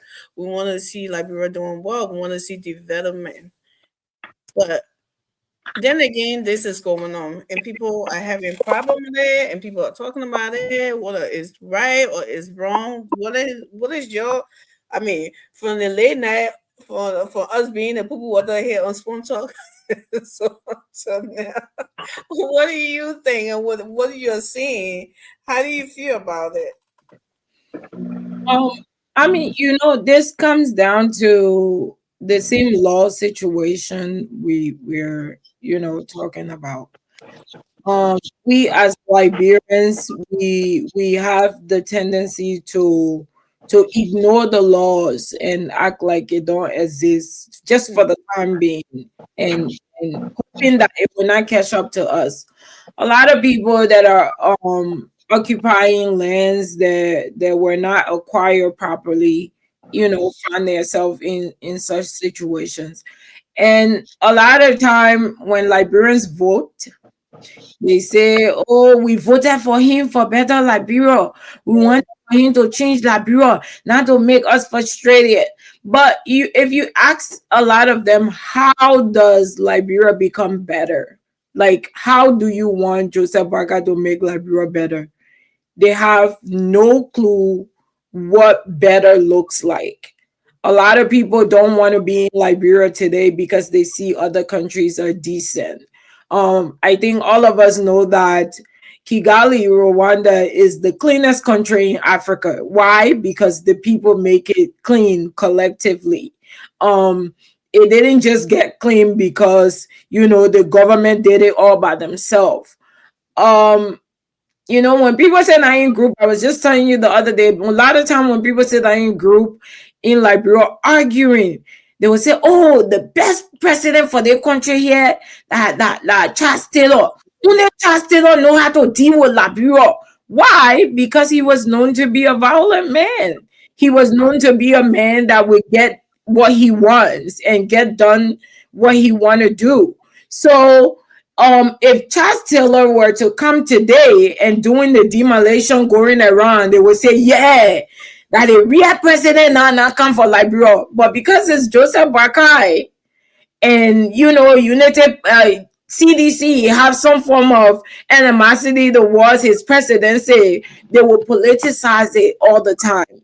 But what he's doing is what needs to be done to make Liberia better. The government is doing a great job. In order for you to rebuild something, you have to break something, and there is a lot of commotion going on in Liberia. Everything is discombobulated. They need to fix Liberia, and I can be proud, more proud, because we fought for this, and Joseph Barker is doing something, and contrary to the views of seditions, I'm telling you, I mean, there are a lot of people in Liberia right now that are happy about what's going on. The individual people, not the ones they selectively put on the news and they cry and yell here and there. A lot of citizens that are proud of the job that's being done and feel like the president is doing what needs to be done to make Liberia better. A lot of us go Nigeria, Ghana, and places to travel for vacation. Come on, Sierra Leone, they can go for vacation and all. Why do you think those countries are like that? Because somebody did what needs to be done, and Joseph Barker is on the right path. And I just hope that hopefully come 2029 he's given another opportunity if he decides to run again, so that Liberia can stay on the trajectory of being better. Okay, just to add on to what Mary was saying. Happening because we need the development. Because other poor countries we can go there, we say develop. Then what's our own? They owe less. So we not, and I mean, I for being my point of view, and I vex over it. I love it. But the only thing on the Boston place here, they try a big development. You see over there, you can't just break it down and leave it. You see over there, they dump her. Or they play in a film that they want to call it Zoko. They wouldn't get a knee. But they just take on the not Zoko. The Zoko knee, that who on knee. But we just call it Zoko. But these guys then on the streets, they don't want bridges there. I'm so happy. But I thank God, at least it's not bad for us. You understand? It's not bad. The what I'm thinking about and I'm talking about, I don't try to do the development for other people to not that. Tanzania, they laughing at us. Uganda, Ethiopia, they laughing at us. The poorest country. So I'm not too bad for the man. For him to do what he's supposed to do. The only thing I want, what he said for him to do, I will be too happy. My name is Agnes. Some people are saying the government ungrateful to the people to break their structures. You know what happened? You my son are born but not by your heart. You want to do something good for me, but something is blocking you. And when you get into it, you get it right. Yeah, now very Joseph Baka. Why Joseph Baka do for us? It's right. But the only thing I need from him, yeah, he develop our play. You not give up nothing. You get up when they say, and you're holy. Everybody get their own mind. Everybody got their own mind. We live here, some of us also be smart. But we're not smart. So I now very Joseph Baka for nothing the president of Liberia and now vest. Upon is a man and leaner for us because he passing the struggle. Even the Baka said he passing the struggle too. But he now expect for our country to be poor and don't development. So I appreciate it. Myself now. So just what you're saying, Maurice, I just had to play that. You know, there are a lot of those videos around, and which we all agree with her, I think. Don't just break it down and leave it like that, right? Do it. And all of the noise, people will come around to, you know, start from the beginning. It's not going to be all brain, but not everybody going to like it. But at least do what you say you will do, right? So that's, and you know, I do agree with her. And I just wanted to add, you know, we all watched Ashosby went to Liberia recently. And as much as I was proud to watch, you know, there was some form of sadness that came to me as well. There was absolutely not one view of Liberia that made me say, wow, this is, you know, this is my country, except for the fact that, you know, this government is trying the rule and, you know, everything is getting in place now. But, you know, there were people commenting, oh, this must be the poorest country in Africa. This must be this. And it was sad to watch. It was sad to see because Liberia is beautiful. If, you know, if taken care of, Liberia is beautiful. If given the opportunity to build, and, you know, I don't know why the people make it so difficult. You know, in real life, the armed forces just clean the place over there, and in 2 days they just decked the place again. I don't know how do you want, even in our individual life, you know that success is not going to come to you by sitting down. You know that success is not going to come to you by doing the same thing, you know. But they go in the market, the people clean, and they come back, they dirty it, and they say, oh, we want better Liberia. How? I've never been to Rwanda, but, you know, I know people there. But that's the money. I've been there. I've been to Kenya, you know, that's close to, but not Rwanda specifically. But eventually in 2 months I'll be there. Anyway, in Rwanda, I mean, if a truck is going and even make mistake and throw there, They better get in and pick it up. in the truck or citizens around will run and pick up that there and draw it and sweep the place and clean it. You don't get it, nothing said. As long as their country is clean, they take pride in the title of having the cleanest country in Africa, you know. And I feel like once all is done and said, Liberians will be proud of what Joseph Boakai will accomplish from everything that he's doing now. You know, Ghana went through the same process, and now Ghana is beautiful. Everybody admire Ghana, and you know, that's just Liberia, man. They will complain. Even they bring another president. There is absolutely no president that will come that don't have to go through this process in order to make Liberia better. It's impossible. All of them have to go through that process, regardless of who they bring. They bring the other back, he still has to go through the same process. They bring a new president come 2029. They still have to go through that process. So he's doing what needs to be done, and I'm proud of him for that. So Emmanuel, let's hear you on this whole demolition, and Joseph Boakai is being wicked. He's not. The people are suffering this and that. When are we all in Liberia going to be rich before Liberia developed? You know, like let me hear what you got to say about that. Thank you, Amy. The Liberian land law, the Liberian Land Right Act that was passed in 2018,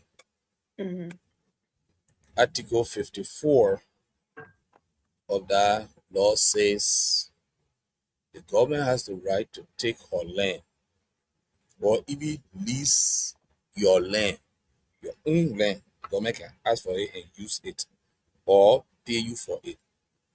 It also says if you own government land, government will give you 90 days notice and pay you to take you from there.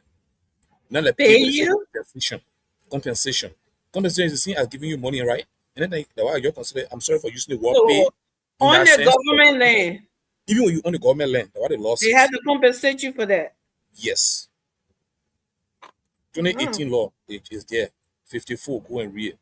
They say they must give you 90 days notice and they must compensate you. They didn't tell you how much they must give you, the government can decide. Oh. And in the case, and the reason that law is made is that people did not come to Monrovia willingly. Most of the people that came to Monrovia did not come willingly. Remember during the war, people were running from Bangka coming to Monrovia, people were running from Buchanan coming to Monrovia, people were running from Canada coming to Monrovia. Monrovia was a place of refuge. So people came to Monrovia because they were running from the war. Some of them never had a chance to go to Sierra Leone, Guinea, Arrow Coast. So they ran to Monrovia, and they never had any place in Monrovia, so they found a place to sit down. So even government place, people places, if your mom and pa had place in the 90s, in the 80s, 1990, and you're not there, they will sit down in your house. You know, most people who lost their land in the 80s, that now they getting their bike. People who left the country in 1989, and they left their lands back, that now they getting their lands back. You go and put one in me, they not get a place to live, they see the empty hall, they'll go inside. They don't lay down outside and see empty halls sitting there, nothing, nobody inside. So people occupy government places and people places because they ran from the war. So when the law say when you can now you want to people from there, give them small team. Don't you take them from there and give them 90 days. That's what the law says. The government is not wrong for taking the land, but if the government did not give you 90 days and it did not compensate you, then that way it becomes a problem. So what about the innocent? What about the ordinary citizens? Are they supposed to get somebody who infringe on their land too, squat on their land, and don't want to? No, when you own my land, and I come say I want my land, I can tell you say please leave. I can't compensate you. Okay. I just have to tell you. But the government is different. I mean, tell you to go there. I'm paying you, but anyway. Oh yeah, no, I can't pay you for taking for sitting in my house. I can only give you time to move. Okay. I can't give you money to move. But when at the government, because we pay taxes to the government, that's a form of welfare. That makes sense. We accept it. That's what the law says. 2018, 54, go and read it. The article is there. The land right law. So when the government don't do it, that's when it becomes a problem. But if the government takes a place for in 90 days, and they come to you and say, oh, you know what? Even though you can't pay for the place, but you get transportation, so you transport your things, go. If you don't go, then you wrong the government. But if the government do it too, then the government wrong you. And the government not break any law, but humanitarianly they wrong. So now understand, there are two things. The government did not break law for taking you on that land, but by humanitarian, the humanitarian side, the human side, it hurtful. The people there, they working, Humanity, they go in the market, they paying their transportation to go At to the least market. pay that 1 year or Yeah. 1 year they have rent. Right, and the money somewhere else. they paying in school for children's school fee, taxes coming from them going to the government. The money they using to buy food, taxes coming from them going to the government. The money they used to get on transport car, money coming from them going to the government. So every day people paying taxes to the government. So the government should be able to give back one way or the other. That's what the law says. Even though they did not break the law, but human being, for God's sake. Yeah, These are people, some of humanity. them voted for you. Yeah. You know, I don't know what is the circumstances surrounding that, whether the government gave them money or not, but I'm just saying that's what the law says. So for me, I'm not quoting what I know. So if the government gave them money and they not move, they are wrong. If the government not give them money and the government doesn't move, they can still have to move because of the law. They will not look at the government to be insensitive to their people, but it doesn't mean they break any law. Thank you. Thank you. Sorry. I mean, I can just say for a fact, help yourself. She was compensated. I mean, and Oh, really? listen, I said, Yeah. listen. My point here, I'm not backing anybody. No, I understand what you're I'm not saying. quoting the law. I'm not Say- quoting the law that I read. I'm not talking about, individual people, because for individual people, right? I mean, like people that were living privately, not that business center. Their landlords maybe were compensated somehow. People won't know, right? Yeah, but for help yourself, that lady that said her business at 500,000, she was compensated, but not 500,000. Yeah, She said well, I'm 1.5. glad She she was said 1.5 compensated million. something. I'm She said glad 1.5 that, million. because I was actually rooting for her that they gave her, even if not everything, they gave her something. But it Amy, was not Amy, I'll be back in a moment. on my nerve when she started going political about it. Oh, that they rescue the city. Oh, that this and that. I said, Ma, don't step on your own toes. 500,000, and she do not have 60 employees. And for God's sake, even if she was not on a government land, I mean, I went to Help Yourself when I went recently. It's right on the car road. That's not a... If it wasn't government land, you don't build somewhere like that and you feel like you will have it for long term. She should have been wise about her investment. That's all. But she was say that she won't can say because our government. She needs to. If she was something that she needs to. But go ahead. Sorry. Yeah, I think the conversation right now is centered around development, and I get you, Mary, when you talk about she should have known better, and that's Liberia. People are now, They don't know better. if not well educated about the land issues or how to carry on development. When you talk about getting some, approval from the Ministry of Public Work and all the business thing, but Exactly. people vehemently refuse to do the right thing. And basically that's centered around when you're doing things, you want to understand the future-rated aspect of what you're doing. Like you said, development, right? Help Yourselves was not too far from where I was doing business, right? Where I had my little container doing my stuff and staying. And You continue to one stay other there? time, can you see that? You say what? You continue to stay there? They move it? No. I left from there. Ever since I left Oh. from there before I come here. So, like, it was like 1 minute walk from me, right? So, I mean, when you're doing this kind of a development, like you said, there are a lot of questions people raise about this is Help Yourself we're talking about. There are a lot of infrastructure things that are going on that people are not doing the right thing. At the end of the day, you can't want to criticize government when they want to do the right thing, right? But I mean, we have to get as a country, right? I know people will complain, people will say all sorts of things. whether it is the government or government to come. There are a lot of things we will hear. Like we sit on these platforms, we admire other countries a lot, talk a lot of beautiful things about them, but they went Absolutely. through a lot. When you read about the very Ghana, somebody was talking about it, they went through a lot to get to some of the places, right? Mhm. So I mean, we have to accept some of these things, but we're talking about development in totality, right? The infrastructure aspect, we appreciate government, and I think we have to look at the social welfare aspect of the whole thing about development, right? Because when you look at a country like Liberia, I get it. Sometimes we want to be a certain percentage with development when it comes to infrastructure and doing the necessary things to get the kind of places phased and doing the right thing. And one of the things that is over the past period, I don't think that would be happening right now.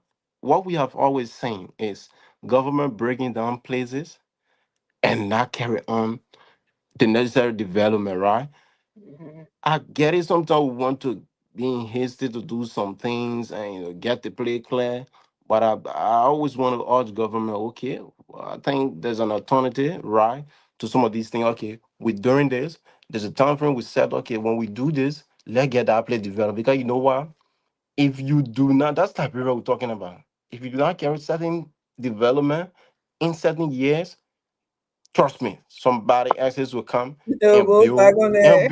there, right? So I want us to avoid that at that particular period of time. Appreciation to the government for carrying on all these, and there's a lot of misplaced in construction. When you talk about structure, breast side, I mean front view, you see some Right. things that are not even representable to be there, but they there, and they should not be there, right? Government should do what they should do. People will criticize. People will say is what they want to say. Like I talk about the social welfare aspect, I think we have to look at that. There's a lot going on. I know we got some challenges as government, and to carry on certain thing, but I believe that we will get there. And we have to be drastic about these things because, like I can always say, there's no time to waste. If you want to have less talk in 2029 or whatsoever time, if President Bouaka we wanting to be re-elected, the development now should speak. And basically not just from the infrastructure aspect. I think there's statistic wise when we talk about improving GDP, all these things we're saying about the money is not floating. Businesses, let be real with some of the conversation. Businesses are not like it used to be. And I can understand sometimes when government try to put things in place, Yeah, I was the just way about the to money ask used to you be that too. fluctuating, it is Yeah. not like now. And people will now understand the economic, theories and philosophical saying to them. They Mhm. just want to see what they actually want to see. So I think we can Absolutely. look in that direction.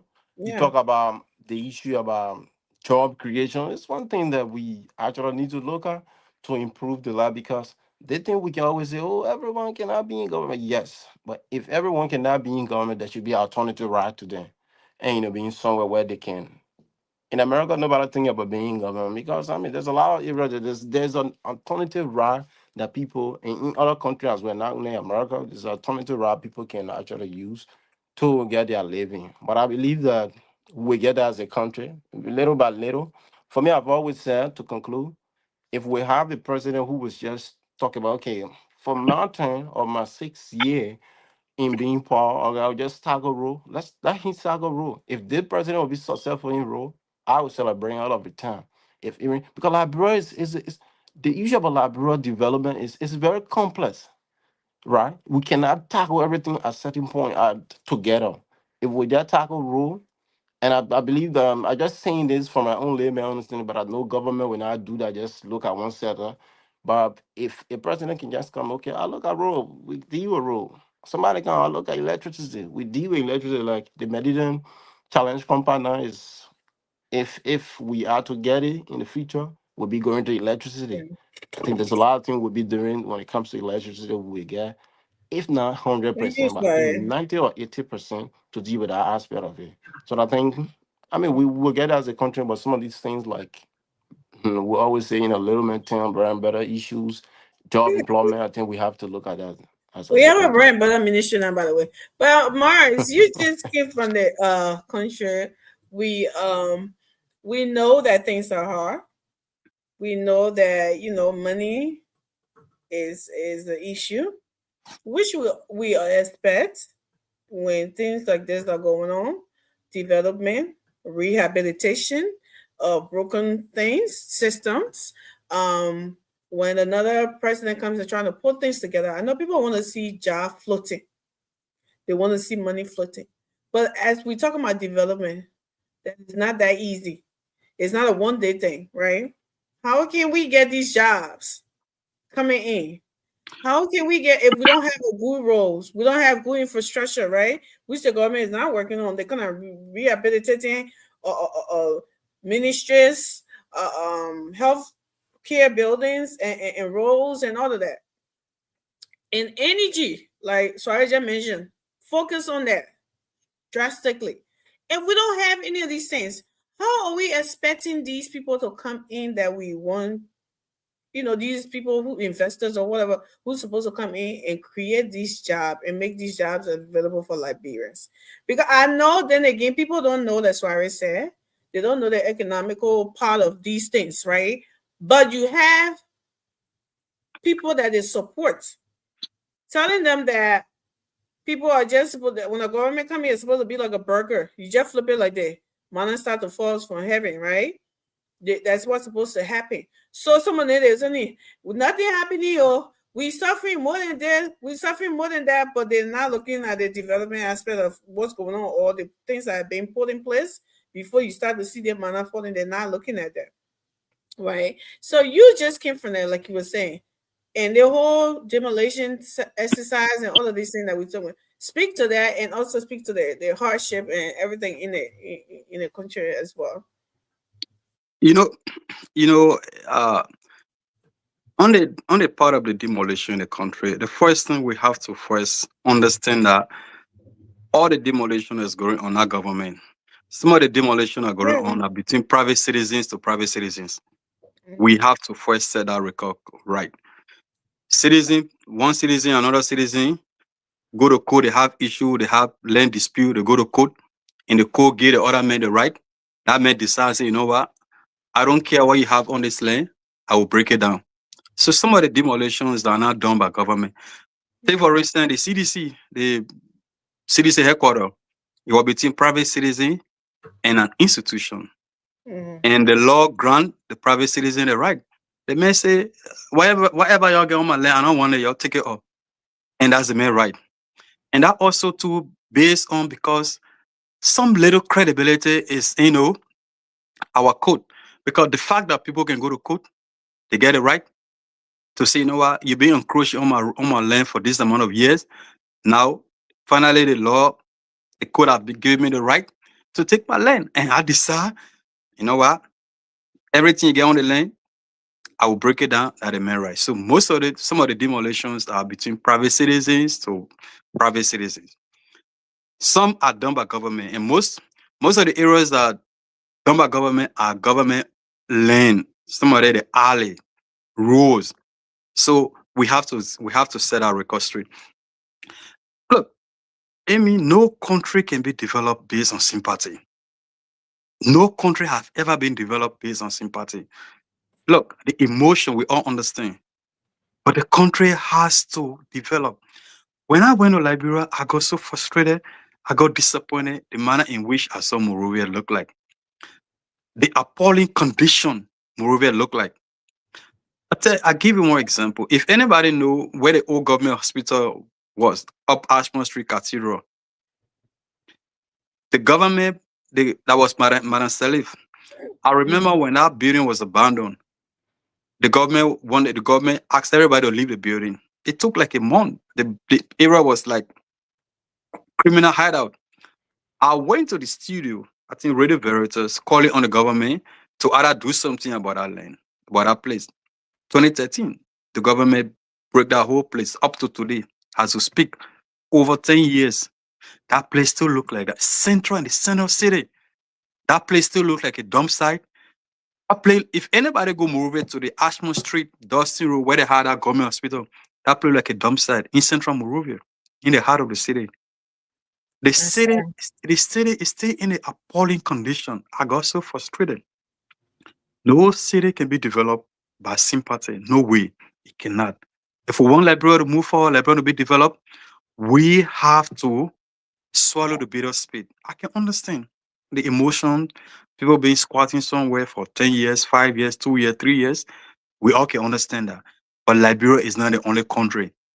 One of the sisters said she liked Kigali, Rwanda. One of my favorite country and city in Africa is Gaborone, Botswana. Go and read about how Botswana came. Gaborone, that 30, 40, 50 years ago. Today, Gaborone is one of the beautiful city in Africa, Botswana. The country have to move on. Look, in the city, the laws in the city are different from laws in the interior. Some cities, even for you to build certain houses, to put certain buildings, certain area, the government have to give you the permission. Because why? You can't come in, like for instance, you can go down Center City, Philadelphia, and just be anything you want to be there. No, it's not possible. Every city have those laws. In some cities, when you have a house that abandoned, the government will give you certain time to renovate that building, or the government give you certain thing and take that building and renovate it. Go Monrovia today. You see a lot of abandoned buildings in Central City of Monrovia. You expect your city to, you want your city to really look like that? I can understand the politics. I remember before I could come, I appeared on one radio station in a Atayi Center, and I said this. I said, look, Liberia, the reason why we're making all this argument because there are people who truly believe that the country will remain like this. There are just people that mind has been conditioned that the country will remain like this. And sometimes you don't blame them. Not because they hate the country. Some of them, not because they hate the country, but they just believe that Liberia will not go nowhere. The country will just be like the way it is. So for them, it is an unimaginable belief for them to believe that the country will, Liberia will be developed. They already condition their mind. The country will never go nowhere. There are people who they have for politicians and political parties. It's so much to the point that it's not even near to the love they have for the country. Oh yeah. So for them, as long as their political leader say something, they don't care whether the country is bleeding or not. And everybody guilty of this. It doesn't matter what political party you're from. Yes, yeah, it doesn't matter what political party. There are people who are so much loyal to political parties, politicians, than the country. The reason why other countries have succeeded, the Kigali you just talk about, the Rwanda, Botswana, other country, the citizens love their country. The citizens don't love politicians or political parties more than the country, but Liberia is the other way around. When the government is doing something good, when one political party in power doing something good, by the time one opposition politician stand up to condemn it, every other followers will condemn it. So not about it, yeah. But just because whether the country bleeding or not, they care less. They care less. This is a tragedy about the country. But other than that, everybody wants their country to be developed. It is sad the way Liberia looking. We all travel. You travel to Kenya airport. You travel to Morocco airport. Through Ethiopia airport. You travel you see all those, just the people airport alone. So just to close it up, no country develop with sympathy. Oh, why the people eat? Oh, the people not get job. Oh, the people this. Oh, the people that. The country Liberia will be like that until that kingdom come.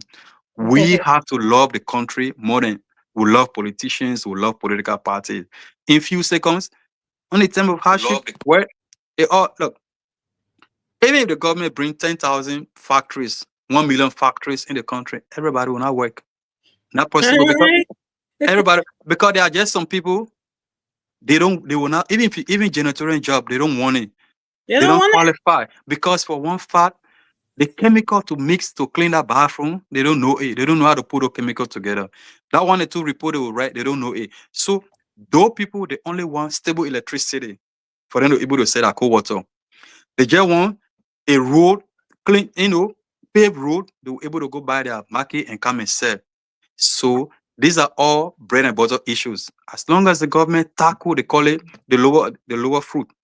As long as the government able to tackle those things, roads, Electricity. Look, some people that already won. You can bring on 1 million factory, they care less. They just want able to be able to sell that cold water, their soft drink. That's all. So we just hope that the government look towards that and forget about the political vote, political dividend, 2029, 2035 and stuff like that. Develop the country. Bujumbura camp. The government of Ghana have to drive the people from Bujumbura camp because they wanted to develop that country. Go Ghana today, that Bujumbura camp, whether it looked the same way it was yesterday. No, the country have to develop, my sister. It has to develop. It is so sad the way Monrovia looking the way it is. Thank you. So, sorry. Yeah. So we we got more. If not something demolition in our future or in our forecast.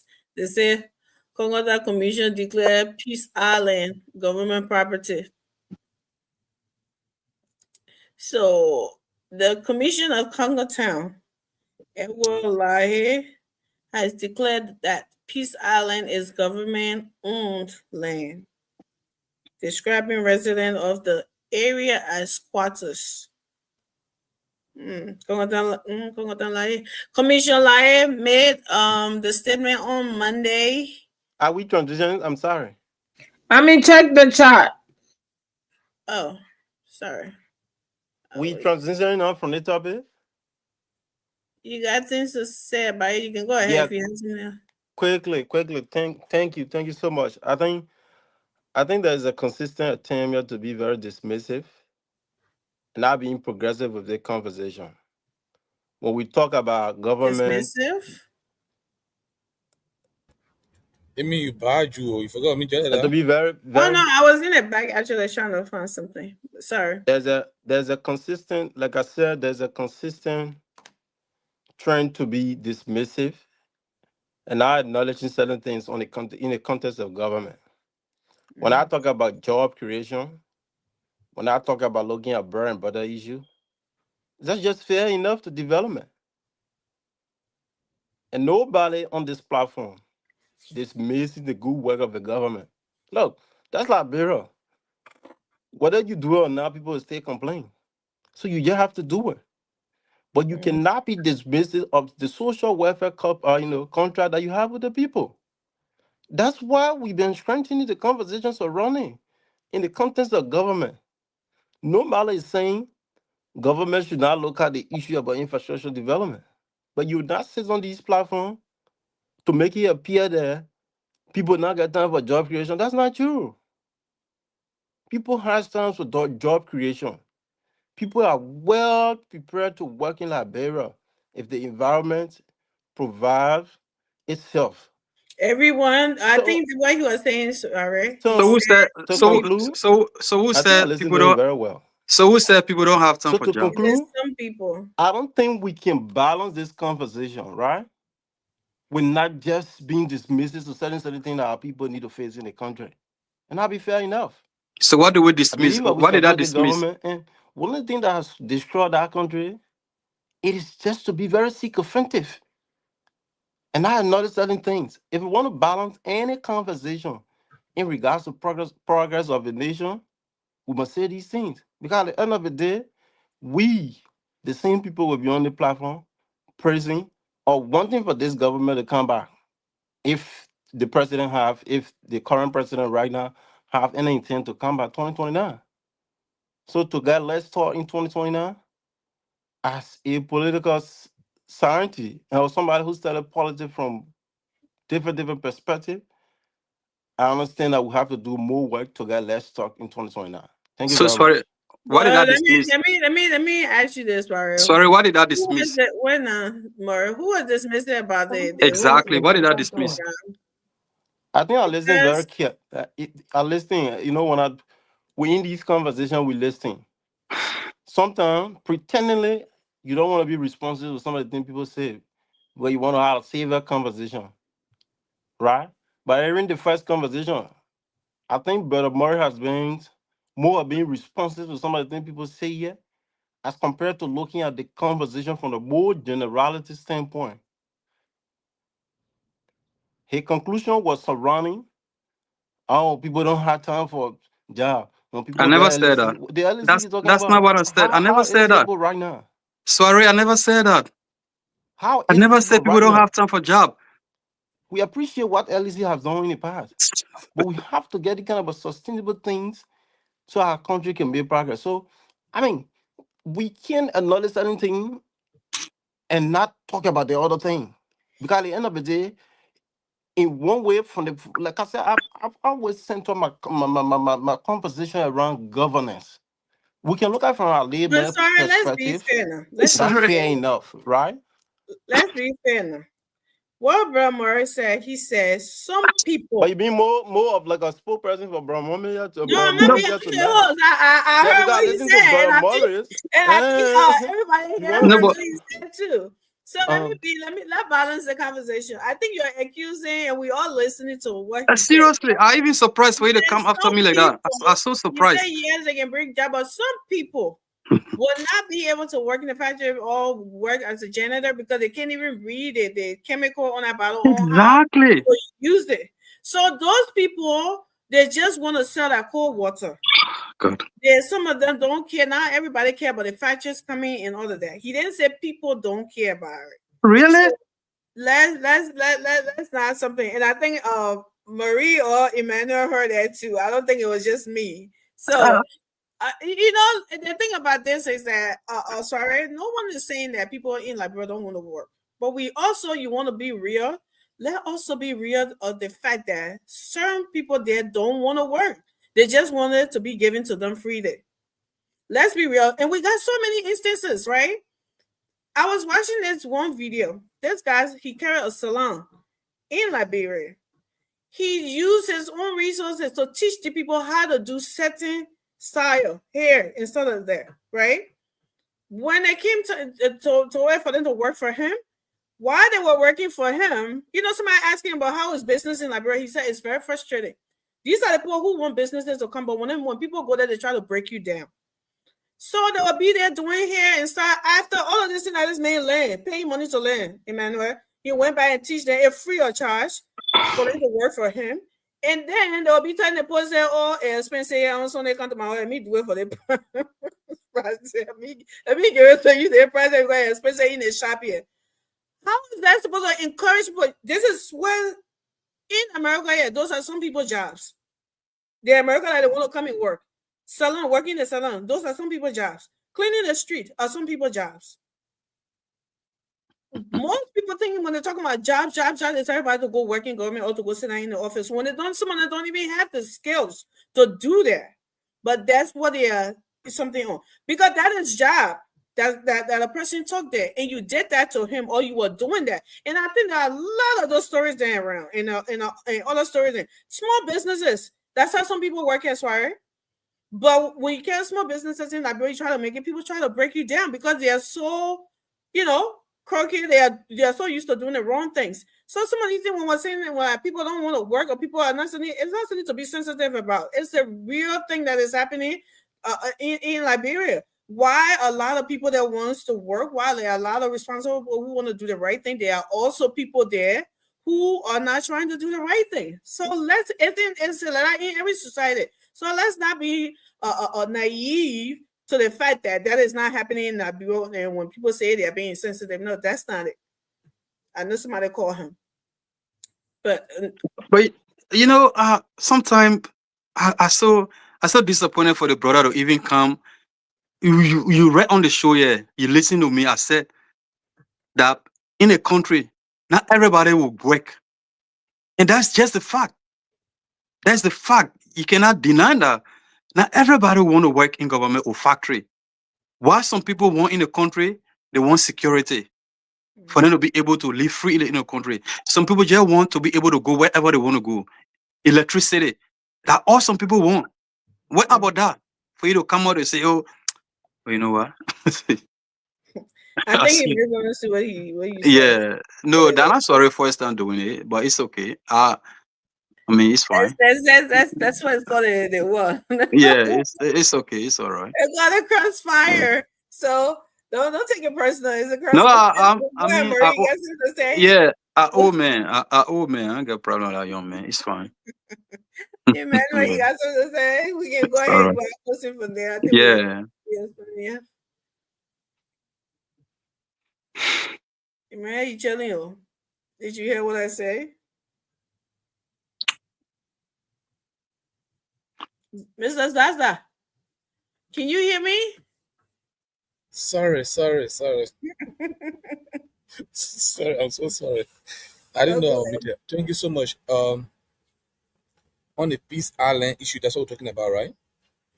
Or you want me to Yeah, go you back can to just what? go ahead and then wrap it up. Yeah, Peace Island too is in trouble. Okay, so everything we talking about today to get into intellectual conversation is not hard because everything is right on the fingertip. In 2016, the government decided to grant people who are on Peace Island permanent status. Oh, to live there for it to be for them? For it to be permanent status. It was a defense land. Because at that time where they get a ministerial complex, that place was a Ministry of Defense being built by the late President Samuel Kayando.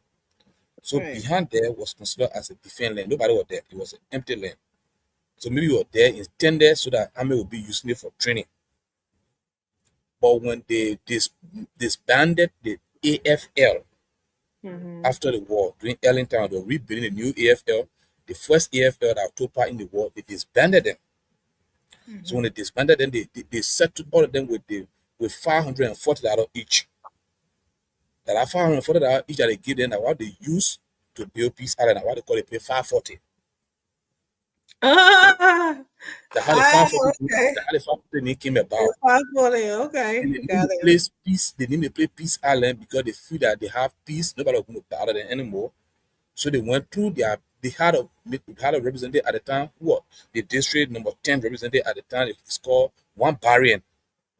One, I just forget the first name, Barrian.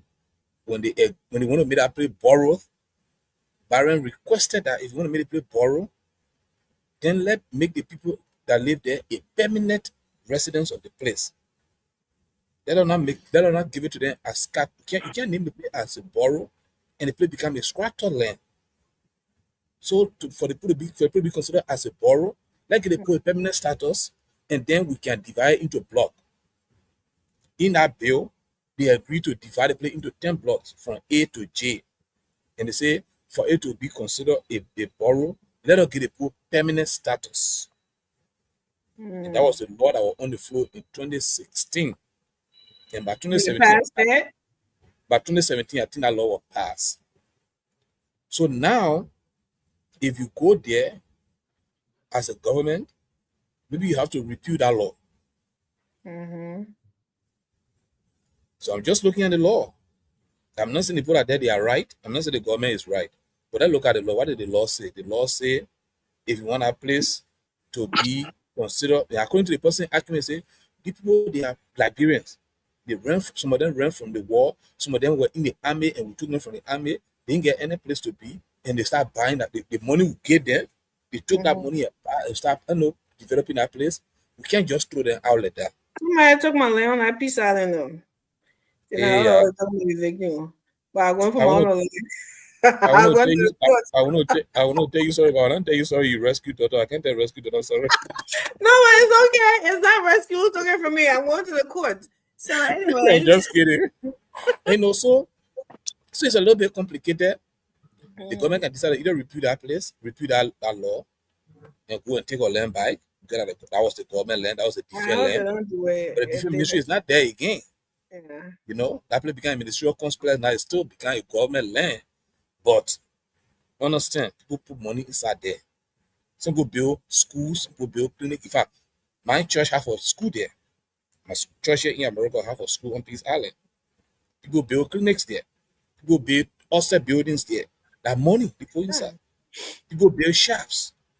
So when you want to get them from that place, give them something. Yeah, another $540. $540. So they go beyond $540. You know. All the structures, build structures are more than $540 now. Yeah, very good. Because the thing about it, The deflation law, the law of deflation, that 540, we want to know how much is it today. Yeah, well, You're trying to give them 540 that 2006, 2007. So 540, right, 2006, it's a 2007, lot of money today. up to this time, that's 10 years ago, it should be more than that. You know, so you have to give, you can't get everything back to the pool, you have to put something in order to move. You can't just go there and break people's houses. Yeah. Now, just go there and say, because government are breaking people's houses, that's where the problem coming from. No, you can't do that. That's what I see. The government is, like I keep saying, the government is not wrong. Whether the government will develop it, they don't develop people that they are land, they want to give it to them. But for human's sake, you know, you can't just, Amy, where you Well, are now, can let's you just also regulate what kind of structures should be built on those? you know that is zoning law, and that zoning law, they didn't pass the zoning law Okay, yet. so that's public The zoning works. law will tell you, yeah, the zoning law can tell you, okay, here, hostel buildings ought to be here, flat buildings ought to be there. The zoning law will decide, and then it will also tell where to build, where not to build, what to build, and what not to build. That a new zoning law, they are working on it right now. It hasn't passed, but if it passes, Yeah, absolutely. They need to do that if because it some of passes, those it will change drain many things. runs and Yeah, stuff, it we will change already many need a things. district. We can't So continue with this drain running. it's hard to develop. For the country to develop, the government has to feed pin, and the people have to feed pin. Because let somebody you give 540, they pay that land over there. You can't just go there and say move from there because of government land. The person invested that money, and they've been living there. The children that they were born there, the children in high school, some of them in college now. You can't just go there and say move from there. Some of them died, and the children they left there. Some of the children they didn't even know how that play came about. They didn't even know how that play was called 540. All they know they play called 540. So you can't just go there and take them from there. So you go there, talk to them. And the reason people should understand, this is something of the future. People can say, don't think about politics, but don't leave out politics. You're working hard. You putting policy in place. For you to complete that policy, you have to secure the future. And how do you secure the future? Is to make sure that the people who voted for you before will be able to vote for you again. You understand what I mean? You can't say you can't start the road going to Riverside, the corridor, the article, the coastal highway. You secure the money, everything, you start the work, then 2029 can they put you from there. Your work not complete. So then when you're doing this thing, consider you want to develop, we agree. But don't develop and destroy your future. When you are developing and take you from there, the That's person what we voted for all men. We're not thinking about future, voting future. We want to write listen, I'm speaking for Liberia. I'm speaking for Liberia. If you, I did not support Unipa, I did not support Unipa, but Unipa is making progress for Liberia, let's give them a chance to continue with the progress. But if you don't consider the political aspect, then your progress will not continue because people will stop you. Then the thing you're doing, you stop it. They will leave highway. Then Liberia, if Liberia is developing on you and they take you from there, the next person that can, the person not doing what you're doing, then Liberia is not developing. Thank you. So we should consider it in both ways. If what you're doing is good for Liberia, then do it good so that you remain there and complete it. Don't say because it's good, so I'll just continue to do it and be hurting people. You know? Thank you. Let's consider the law and consider the human side. You want to Thank you. close it? Sorry, you want to close that? I just finished down. You'll go up. Thank you so much. I want to say it's been a very healthy and good conversation, all for Liberia. And I What think our closing statement? Yeah, when you come out of Mario. Okay, then yeah, thank you. No, you gotta wait. You can't leave up for and when you close, you go. Like, what are you doing? No, you gotta wait though. No, I'm not going. I just want because I didn't know I was closing, so I didn't say goodbye to everybody. So I just say We're yes. about to hold you in content. We're about to hold you in content too. Yeah, but I think it was a good conversation. Yeah, man, I will mean content because you get a quorum. Hallelujah. When you get home in content, I finish. You get a quorum. Yeah, I get a quorum. I'm minority.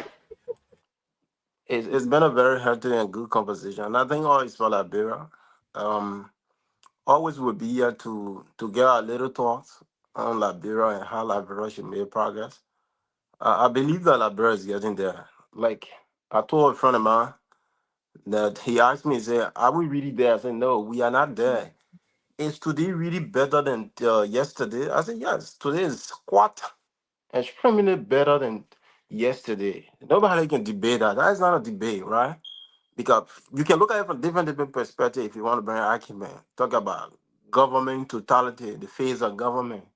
There's a lot of things we can talk about what is happening now to this that is not that was not happening than in 2 to 3 years, 4, 5 years ago.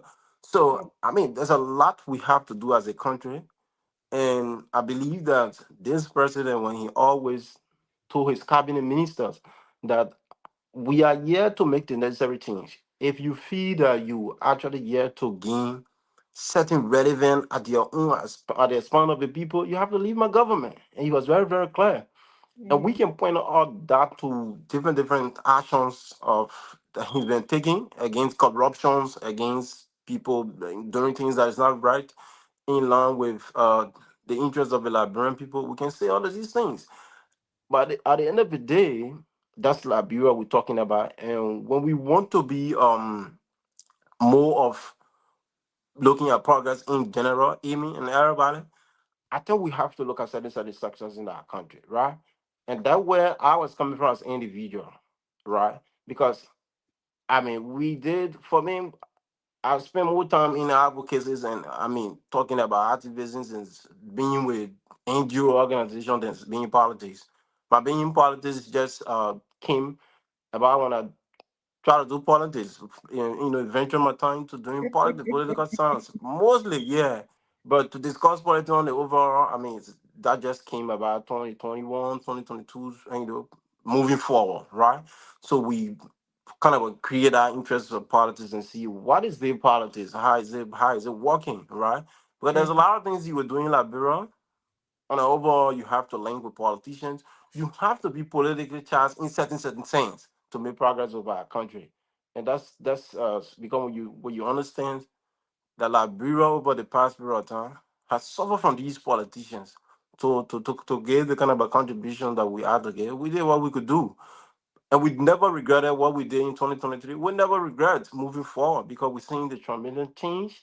It may not be at to a certain level, like I said, but we are getting there as a country. And we'll always speak on some of the things that we think it is necessary for our government to do.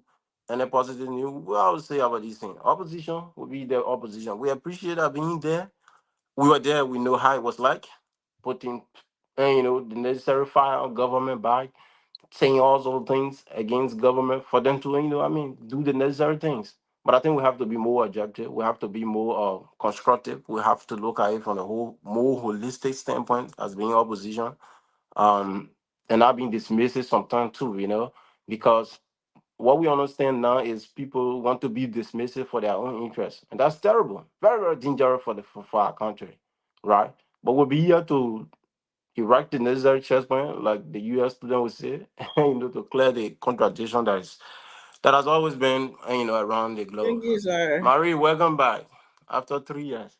I'm not in trouble yet. They'll marry Benny. Go ahead, Mary. Sorry, you know, she was running away again. Don't tell welcome here. That was for next week. No, Maria for good now.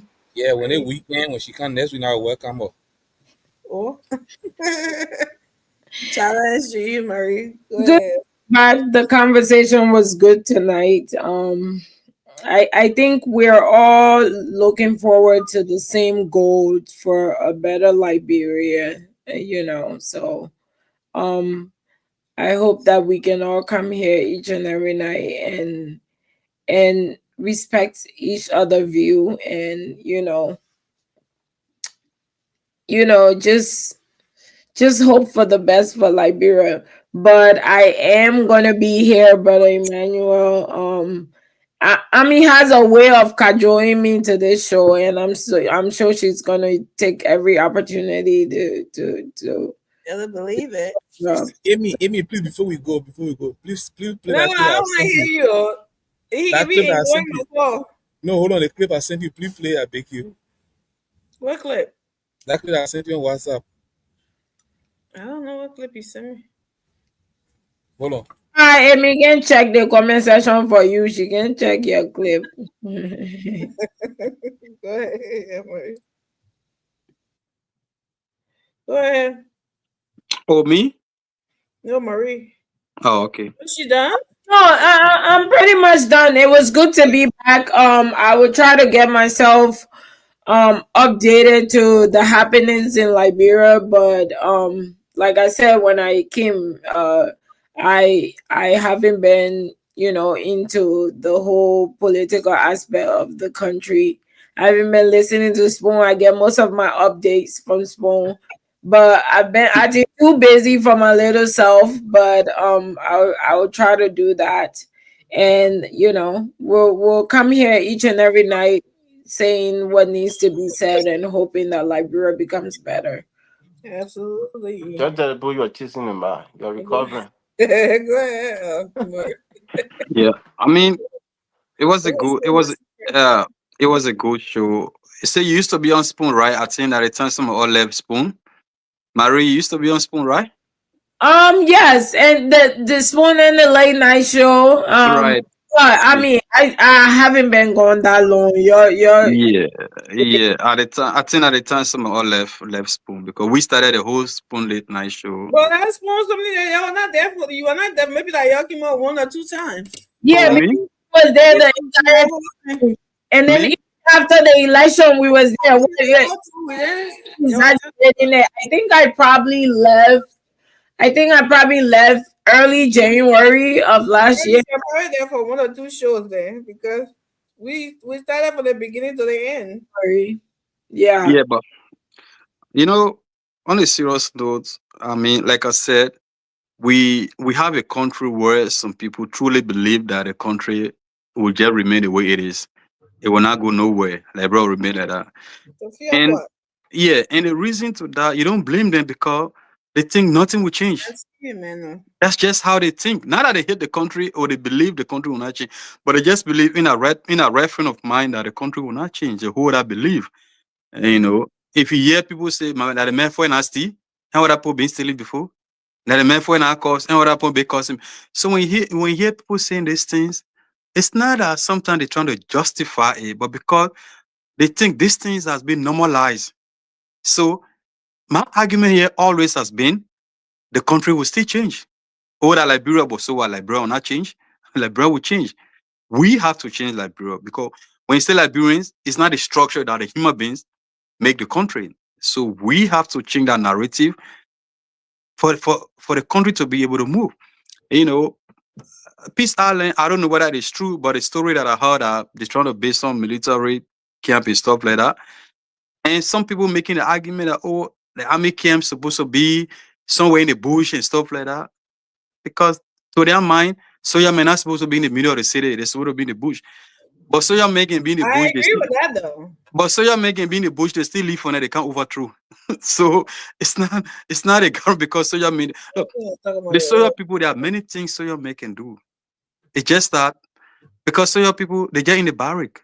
When the last time we ever fought a war for country to Soya people to come and attack. So other countries, they make use of the soldiers instead of just stalking them in the barrack, paying them. There are other countries, some soldiers are engineering, they're fixing roads. Some of them are teachers in the classroom teaching. Some of them are different things.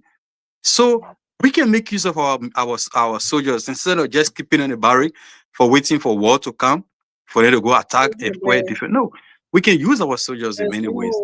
In many ways. On the issue of the demolitions, yes, the emotions, we can consider the emotions, how people feel, how people are homeless. We understand all that. But as a country, the country still has to move forward. Because you cannot develop a country based on sympathy. Other than that, Liberia will remain the way it is. Today, Monrovia, except you truly don't love Liberia, but other than that, you will not see the way Monrovia looking at that, you feel happy. Like I said, when I went Monrovia, I got frustrated the way the city looking like that. As much as the government is taking a baby step in terms of develop, but I'm still frustrated the way Monrovia is still looking the way it is, especially the heart of the city. It is frustrating.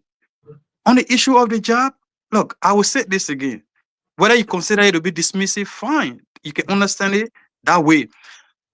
But the country, not everybody will work. There are people that just need security for them to be able to be safe in the country. That's all some people need. Some people just want road. Not everybody, you can bring 1 million factory. Not everybody will work in that factory. Some people just want good living, good country, where they can feel good. They're safe. They're able to live free in our country. So what we are saying is that develop the country, fix road, connect the countries, connect towns from town, city to city, electricity, clean the city. bring good health system, good education system. Some people that all they need. That's all. And you have to work towards that. But on the overall, it was a good show. I've been out for a while and I'm back. I will try. Every now and then we'll come here and we'll always speak in different dimensions, all for the good of the country. Or might say in different way. But I think the intention is we want the best for our country. I truly believe that. We want the best for Liberia. That's Right. what we are all here. That's true. So everybody have already said it. We are doing the government is trying their best to do. And please play that video. No, I'm not playing that. You're not about those. I mean, nothing making me something trying to. Nothing was tired now. He was struggling. So people are posting around things. People say, "Oh, the country is high," and they're not buying from us. They're not. But these things are expected when exercise like these are going on. Rebuilding, development, and stuff like that, because they are not focusing on the part that bringing they are still doing some stuff though. Like the Minister of Finance said, if you used to take from Grange there to Monrovia, take how many days on the road? Or from Sano or from Maryland, and things getting stuck in the mud and goods that spoiling on the road. You don't have that now. And then on top of that, you have transportation costs have reduced. You have gas prices down. Rice, our staple food, prices are down. All of those little things, if you're still leaving it, and then while they're doing the bigger things, building rehabilitation for Zogos, building kind of decentralizing the government or the country, doing all sort of stuff, and then building roads. Because I think this government, what I see, they are more focused on infrastructure development and energy. I think that's part of it too, right? They are more focused on that, and that is a big part to what Liberia needs right now. What they were lacking and stuff like that. So I think it's good, and people are gonna feel the pinch. These things don't be happening, and then everybody be sipping, sitting on the beach, sipping on champagne. That's not how it works. Only you who don't know the importance of that, and allowing politicians to use you to think that so they're making fun of it. Then people are saying that, oh, you're fool or spoonful. If you, as an old man or old woman like that, and saying somebody fool you to vote as if you don't know what was going on in the country, then you don't need voting card. Because if you can make your own something, if somebody will come and give you $50, or somebody will come and fool you according to you, your English, you'll fool us. You told us, say, Joe, we're not doing good. You are not living in the country. You didn't see what the country was looking like. If you can utter those words from your mouth, then maybe we need to be giving the voting card to the 16 years old, not no 48-year-old, 35-year-old, or 60-year-old man or woman. Because if you can stand there, right now they're fooling you to think that what's going on is a bad thing, and you swallowing it, right? You're taking it in. So that means you don't have. Even though was supposed to, you have the census now to vote, you have that you have that sense of good and bad to voting the right people for your country. Obviously, you don't. If you're making those statements, you don't. I'm sorry. Because that's why it aches me so bad when I hear people say stuff like that. Where were you? I mean, when Tagun Jason whole song about it. They lie. But no, seriously, I know that he's a musician, he would sing song. But for grown-ups to be standing in the street today, it was even better said. You had security, right? The crime rate, as people can say, it have decreased in the country. You have rice prices going down. You're not jumping over fence for rice. You're not the cars or whatever, not lining all the way. You have roads that people are taking one day to reach what is supposed to be. And you're telling us that yesterday were better than today and that they fool you. Something definitely wrong with you. You don't need voting card. You need to give it to your child. Maybe they have that decision to make, because these are politicians going around fooling them, people then that they follow, and then they coming out and alter, and you don't know how silly. There was this one guy, he said he was Tunisian, and then he was saying that, oh, that you're the spoon people, you'll fool us. And I was so, I'm like, okay, so if you want to play politics, play it, but don't say somebody fool you, because at that age, nobody should be fooling you to know right from wrong and voting. That's why you don't vote till you are 18. Because at that stage, you think you know better now. You can make the right decision to vote. But if you sat there and talk about somebody fool you, they're fooling you now. Or how do you know they're not fooling you now? The one that telling you that nothing has changed, even though you see, because they're not buying from you in the market. So everything else that going on is not good. As long as they line you up, the government line you up and put money in your pocket, then everything is good. If the country load at some kind of dump stock, everywhere smelling, Zogo in every corner, as long as they line you up and put money in your pocket, then I tell you know that abroad getting better. Come on.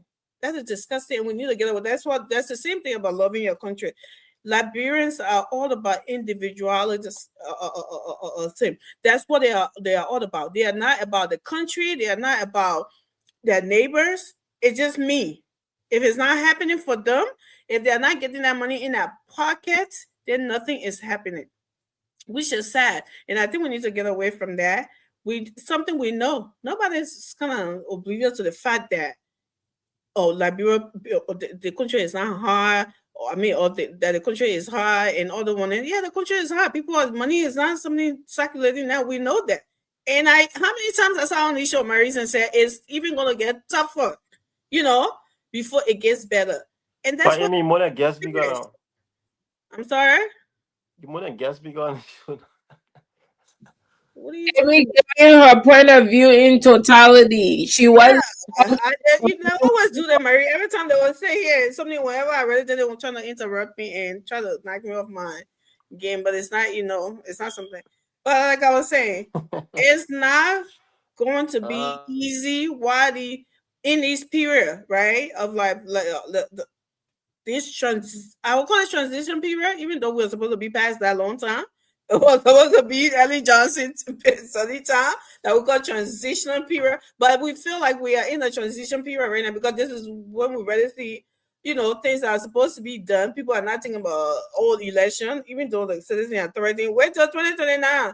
If you go and put somebody there who come and do that, you would say dirt poor. Who are you threatening? You want to see people doing the wrong thing all the time. That's what you're used to. So when you see somebody doing the right thing, it looks strange to you. They come and tell you it's the wrong thing, and you're sitting there, you looking at other countries, you admiring them. Oh, look at that country, look at it. And you think everybody was on the beach sipping on champagne when that country was getting to that point. You better wake up and smell the coffee, because this is what needs to be done for your country to get to where it needs to get to. And I think, like we all say, Joseph Jimabaka he always says it. He said job creation is a challenge. He always says there is no job in the country that people need jobs. He always says that. He's not a person that would say, oh, everything is good. I'm the best person in 1847. He never says that. He always acknowledges the situation in the country. And when you have someone like that, and then doing what he's doing, you should be, I don't want to say grateful, but compared to what we've been having, I would say that word grateful. And I think that's my closing for the night. I always like to sound like I'm being harsh, but sometimes our people love to hear the harsh truth. They need to hear it. They need to hear it. Thank you, guys. Thank you. Continue to share the show so we'll watch it later. We will talk to you. Amy, can I ask you, please? Why are you asking me? The show has ended. What do you want? Don't run away. Can I ask you, please? Go ahead. Ask me. If it's just going to start another show, I'm just going to cut it off. That's all. No, I just shared the breakdown of the. Oh, when I'm doing that, I meant to, no, without putting Nelson on the blast like that. What's wrong with you? No, leave that thing. I was just playing. I just want to laugh at you small, but it's okay. Nothing bad. No, I just. But look, guys, I meant to show this, right? You guys should pray for Zanzibar Kawa. I don't know, traditional prayer, however prayer you got to do. So can you let me ask my question before you play, please? No, we gotta tell this man. We gotta pray for this man. He's very sick. Then you ask your question. and we received a call from a clinic where he's currently being helped or being treated. He was taken to the GFK Medical Center sometime last year, November. And then he was admitted and was diagnosed with diabetes. I called into the medical report from the GFK. And then at some point in time, the sickness, his illness became severe, which led to complications. Again, I'm quoting what is said to be a report coming from doctors at the John F. Kennedy Medical Center. So they amputated the leg, and then afterwards he was discharged. But when he was discharged, he was in a very, very much terrible condition. The situation was so bad that a Good Samaritan decided if he is sent home, he may most likely not make it. In fact, JFK has said that he had short time to live, and he was discharged without prescription drugs. He still have air sores all over the body, and so a Good Samaritan healthcare worker told the family to bring him to a clinic because of the severity, the deplorable condition of that he was undergoing at the time. So that's how he ended up here. And he's still very sick, but it is by far better compared to when he was at the John F. Kennedy Medical Center, where they gave him up for death after amputating his leg without sufficient medical care. So we are here because we were called by the clinic where he's been treated, that he is receiving, that nobody is coming to see him. He's been abandoned completely by everybody, and they thought that we should come in here because there are no prescription drugs, there's no food in the clinic, etc., etc. So we will now turn to Chief Zaza Kawa so that he can narrate what he has been going through, what he went through from JFK, what led to him coming to the clinic, and then we will take it from there. We are moved, we don't care about the politics, we care about human life. Mm-hmm. This is a statesman that was once highly respected, that was once highly esteemed. I don't care about the politics of it. And today he's abandoned in a clinic where he continued to struggle with his health. So we thought it was important to lay this to the public so that it calls attention to our healthcare delivery system in the country that remains deplorable. So I'll now turn to Chief Zaraka. Chief, how are you? How are you doing right now? How are you doing, Baba? I'm all right. What happened to you? I'm Chief Zaraka, National Chairman of the National Council. And everybody in the world knows. So, to me, nothing wrong to me. We did it because I don't know. What is it to you? You come up, right? Can you show it? Yeah. They call it above the knees. Yeah. Oh my God. So how you feel? Has the soul healed right now? The soul is getting small. But they 1 year they get killed now. They are taking medicine. I was looking the time they take you from JFK. Oh, so what there? See what I will wrap it, or panic or over, and they bring me here. Are you understand me? So I was to my house. I got planted to my house. I am born a sugar patient before. You're not sugar patient before? Before. I go as that bishop. I just get sick, and I went on now where I see myself at GSK. GFK. Yes. You see, you get sugar. You see, I get sugar. You see, they'll call your phone. You will call my phone. When they don't call my phone, you will plan my car with that. Oh, for true, you see, yeah. So my children then, I lay down and my children then walk after me. Walk after it. They say the newspaper, the sun, the thing, the that. But I will call my son here. So the newspaper, the sun.